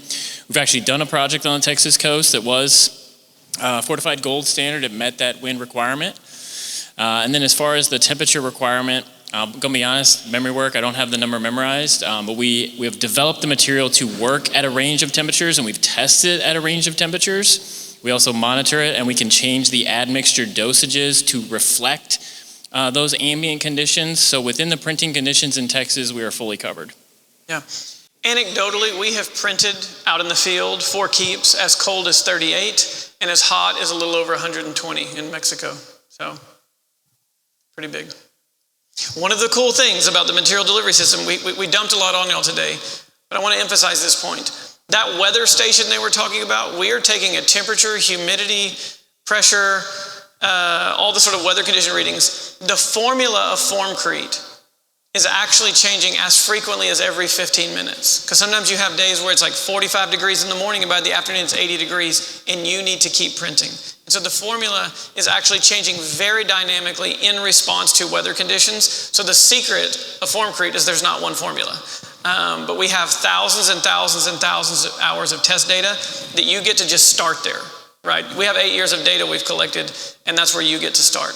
Hey, first of all, thanks for putting this together. It's very nice of you guys. And I'm extremely nervous right now, so please forgive me. I was nervous too. I haven't even had my margarita yet. Oh, you asked about how I first heard about 3D printing. We asked the panel, but I was actually sitting at my desk on a Sunday evening doing some paperwork, getting ready for the week, and my wife had 60 Minutes on, and I heard you being interviewed, and I stopped what I was doing, and that was 2 years ago, so. My goodness, fake news. You're going to make my head too big for my hat, but thanks for watching. Anyways, my question is kind of tails off his. Right now, the the Titan's just being used for slab builds, right? Slab builds? Building on slab on grade, yes, sir. So, which means the HVAC unit is in the attic, or are you doing mini splits?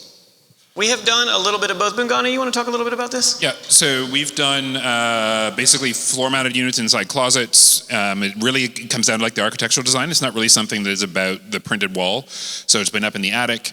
And we have done mini splits before as well, where it's mounted directly onto the wall with the small unit outside, and then you're blowing the air directly into the space. So that's really a decision, like again, going back to what Jason was saying earlier, is like if you have a specific system that you like, an approach that works for how you design and build with, that works with 3D printed construction. I think what we found is, when you get homes that are sort of less than 2,000 square feet, square footage is really valuable, and so like doing a floor mounted unit is something you tend to move away from, and so you're doing mini splits or you're putting it up in the attic. But then in larger homes, maybe you've got a flat roof, different architectural details, you're able to do it you have space to do it in a floor mounted closet, but really you can do either. And the walls aren't thick enough to run ductwork through them, are they? Ductwork in the walls? No, we have not run ductwork in the walls, and I think it's so the overall wall cavity is the space is about 7.5 inches or so. So it's something that I think when you especially start looking like multi-story, like I think there's the opportunity for being able to consider running either a low pressure. There's a couple systems out there that run off of like 6-inch ducts, or if you're using a higher pressure system, it is something you could do. And it hasn't come up in commercial construction yet, where we've actually like built out an entire shaft or something like that. Cool, thank you. Last question. When I get a Titan, which is not if, but when. Let's go. Julian, can your team design a enclosed like carport for me for the Titan that I can keep it? Oh, you want a parking garage for Titan? The world's first robot parking garage. Yeah, let's get your name and we'll get to work on that. Anyways, thanks for your time. Thank you, friend. One more here. Thank you for holding this event. I guess your talk about bringing technology to the moon using the material in situ actually kind of captivated me a little bit there, because it talks about your relationship of bringing the technology to wherever we're located, using local batch plants, consistencies, bottlenecks, your assurances, or maybe the escalating price of $620 a cubic yard.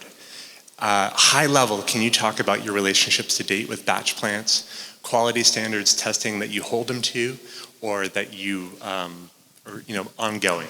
So. Yes. There's a lot to say there that you may or may not. He's asking about our batch plant material supply chain, how we're handling that, and maybe Maybe I just am so future oriented, and also maybe where we're like going with some of this stuff. Today, we finally, like, the mission of this company is to lower the cost to infinity. I mean, just as much as we can. And we have learned part of how we've had to do that is to like vertically integrate deeply into the things that we do, because then you're just stacking margin on top of margin on top of margin. We started producing our own material in our own batch plant about 2 or 3 years ago, and our cost dropped more than 50% simply. So somebody's put like a 50% margin on it, because now I know how much it costs to make it. And so that vertically integrated strategy of localizing batch plants in markets is number one, the way to guarantee the lowest price to you. Like, I think our costs are going down from here. Like $20 is where we're starting. I don't think we're done yet. And then also to guarantee the highest supply chain reliability to you, our build partners. Interesting though that you were captivated by the local materials resource utilization. Our confidence, our ability to start doing that at scale was largely funded by the Department of Defense. They were the ones who first were like very interested before they started investing more heavily in this technology to make sure we could do it all over the world. So we have put together our supply chain in Poland, Kenya, Japan, Philippines. We have had to demonstrate that we can make printable material from local supply chains. Then we have done it in Florida and Mexico for our customers. We've had to demonstrate the ability to localize our material supply chain all over the world already. The romantic vision from the Department of Defense that if it ever works, we will introduce to the Builders Guild, but they literally want to be able to like take the material off the ground and get to work. Will it be good looking enough? Now, it will make a nice defensive barrier. I bet we can get there. Will it ever look good enough for your wife, husband, or partner to want to take a 30-year mortgage on? I think that's the open question. So I think it will work for a military application. Can we like almost in situ resource utilization on Earth? I think it's still an open question. But a lot more innovation is going to be coming out of ICON on y'all's behalf if you're a part of the Builders Guild. Right here. Yeah, this is Luke from up in Canada, and welcome. Thank you. Sorry about the. Yeah, I was wondering what was going to happen, whether it was moving forward, and I often wonder about the regulations up there and what your partnerships are with our government and that kind of thing. That's not my main question. I noticed all of the actions that the two humans were doing were very replicable by something like an Optimus robot. Is that intentional, or did I just notice that? Yep. And I'm often working with or interested in builders who are building things that are very good for human biology, that don't like make you sick. And I'd like to hear what you talk about that with your, like you renamed this from Carbon X to Formcrete. Formcrete, Mm-hmm. And is that's new. And you were talking in one of your talks about how it's anaerobic. It doesn't require oxygen for forming. Is that still true, or have you changed? Okay, so the question I got is like, how do we feel about Canadians? Yep. And our brothers up to the north. What's the plan there? I'm going to dole these up and we'll start getting it. You'll talk about maybe the gap between where we are today and building in Canada.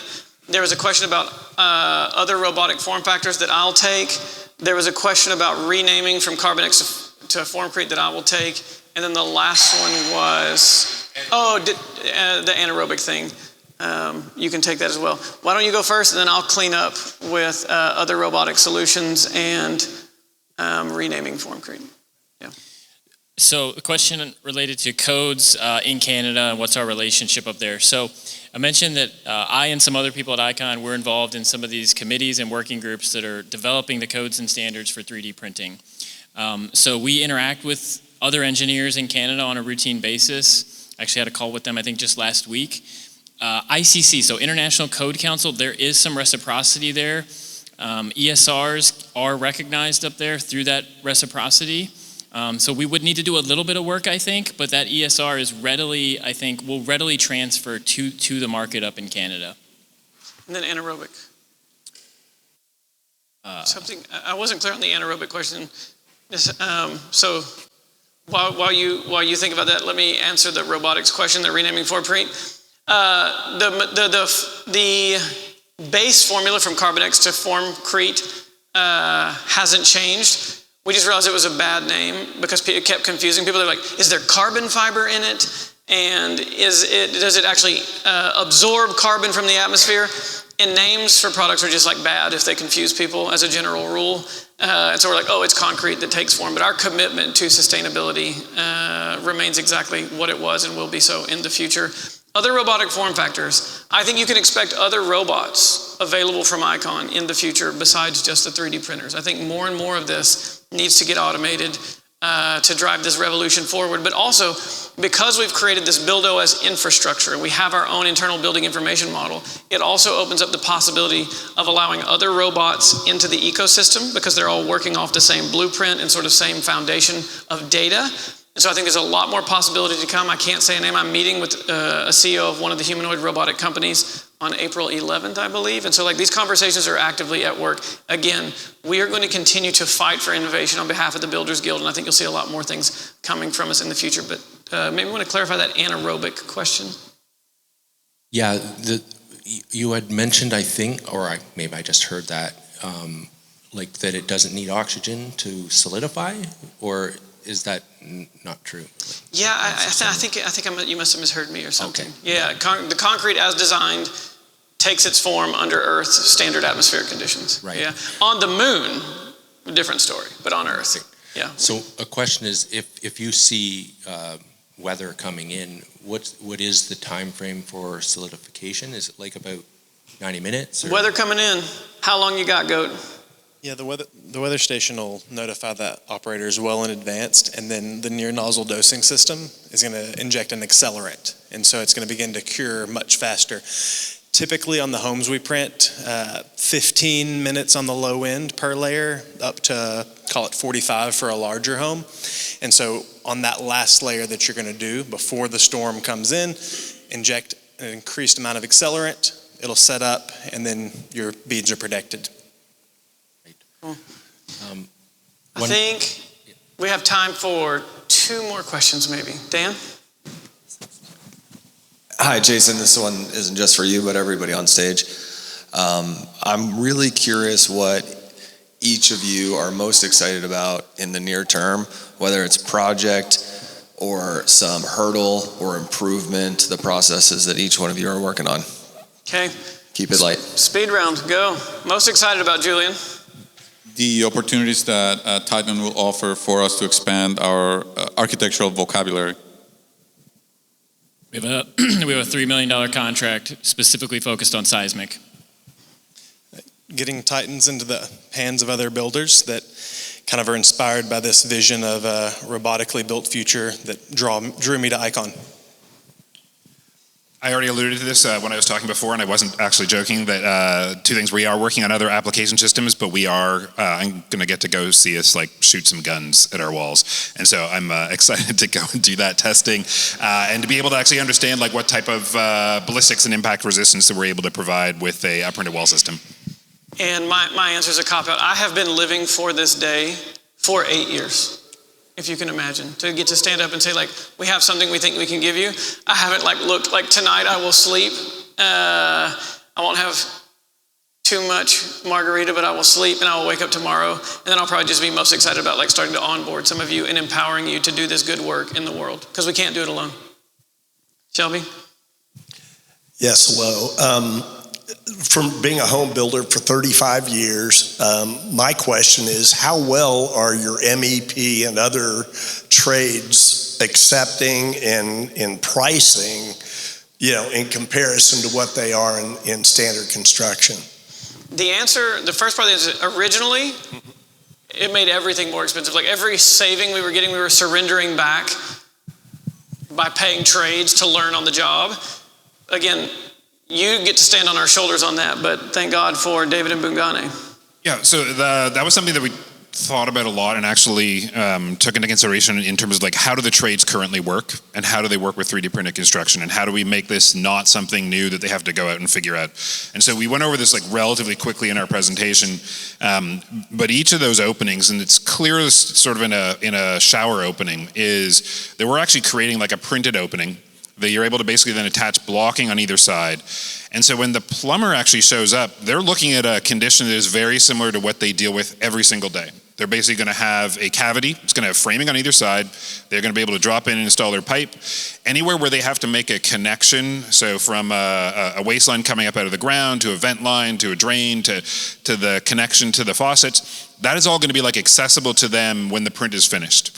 And so that's been very important to us. And something else that we will be working to deliver is like, how do we get that information like to the person in the field as easily as possible? So like right now, our construction managers have all that information and they meet with the trades, but we are going to be working on like, how do we make sure we get that all down to the person who's actually doing it? And so that's one of the things that we've found, like the windows that are installed, standard windows, there is basically a buck that's installed to the wall, and then they're coming in and they're finishing out the window the same way they normally would. So that is one of the ways that we've really been able to make sure that this works and integrates in with the trades. And if you've got a local trade partner, so that is one of the things that we did with Lennar. We worked specifically with their trade partners. How do you like to do this? How do you prefer it? And then basically just started to expand the range of options that folks can work with as we got feedback from builders and customers. And we will continue to do the same thing with the Builders Guild.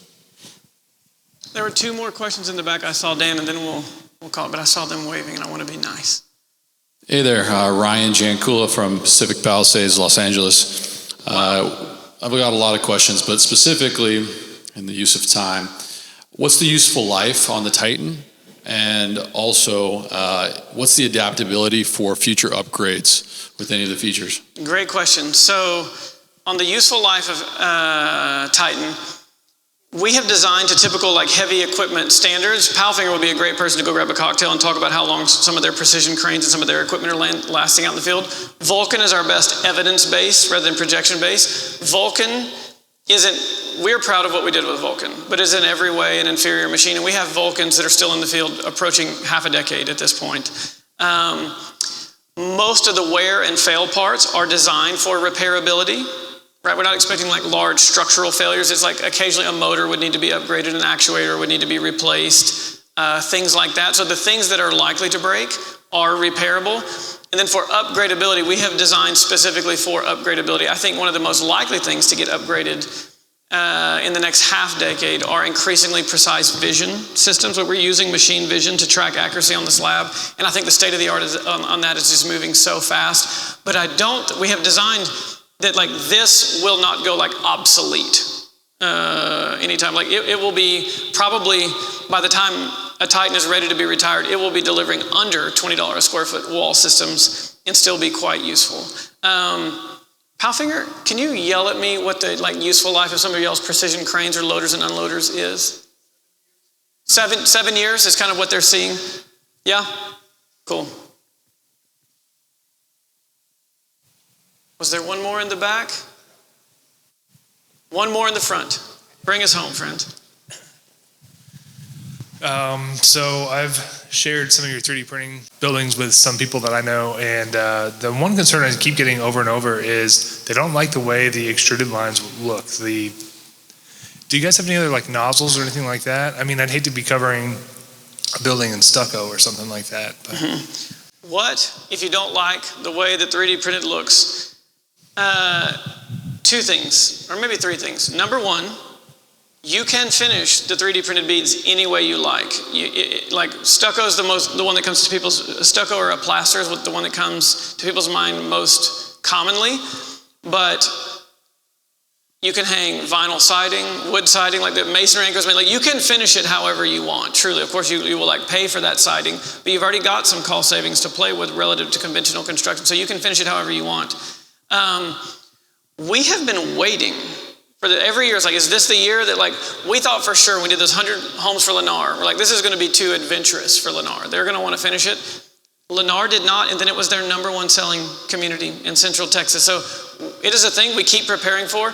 We tend to respond to like real-time needs. There's an old Russian proverb, shoot the wolf nearest the sled. And so it's like, what are customers asking for right now that needs to get done? And that's usually what we try to do. We do have on the drawing board and even on the workbench different styles of extruder nozzle. And one of the things that Titan was designed for is it is a 6-axis of freedom at the extruder head. So it has pitch, roll, and yaw, which would allow for it as a different nozzle form factor that perhaps does some slip forming. There are some real challenges. It's not as simple as like, oh, just print smooth. There are some like real challenges to it, but it's a thing I think we will develop as soon as the Builders Guild starts asking for it. And it will be a thing you can add on to Titan. Titan's designed to receive different variations of nozzle designs and styles. Great question. Thank you all for these like really wonderful questions. I want to leave one thing in your mind. If you become part of the Icon Builders Guild, we are your architecture. We are your in-house architecture department. We are your in-house permitting department. We are your in-house building science department. Like, we are going to figure this stuff out. We are committed to this mission with our whole heart and soul. So we are your material delivery and logistics company. We are your field repair and maintenance company. Like, we have got you. There is no journey on earth or in our lives that we are more excited to go on. We think your business will not only deliver a better product faster, cheaper. We think your life as a builder is going to, your quality of life. Is there anything worse than cussing subs who have like slipped a schedule by 2 weeks because they got a bigger job from Lennar? We design these robots. They don't take smoke breaks. They don't text their girlfriend or boyfriend. They don't take a lower bid from Lennar or higher bid from Lennar on their time off. Some of our most impressive innovations. We are here for you. We cannot wait to serve you as together we serve the world. Thanks for your time today.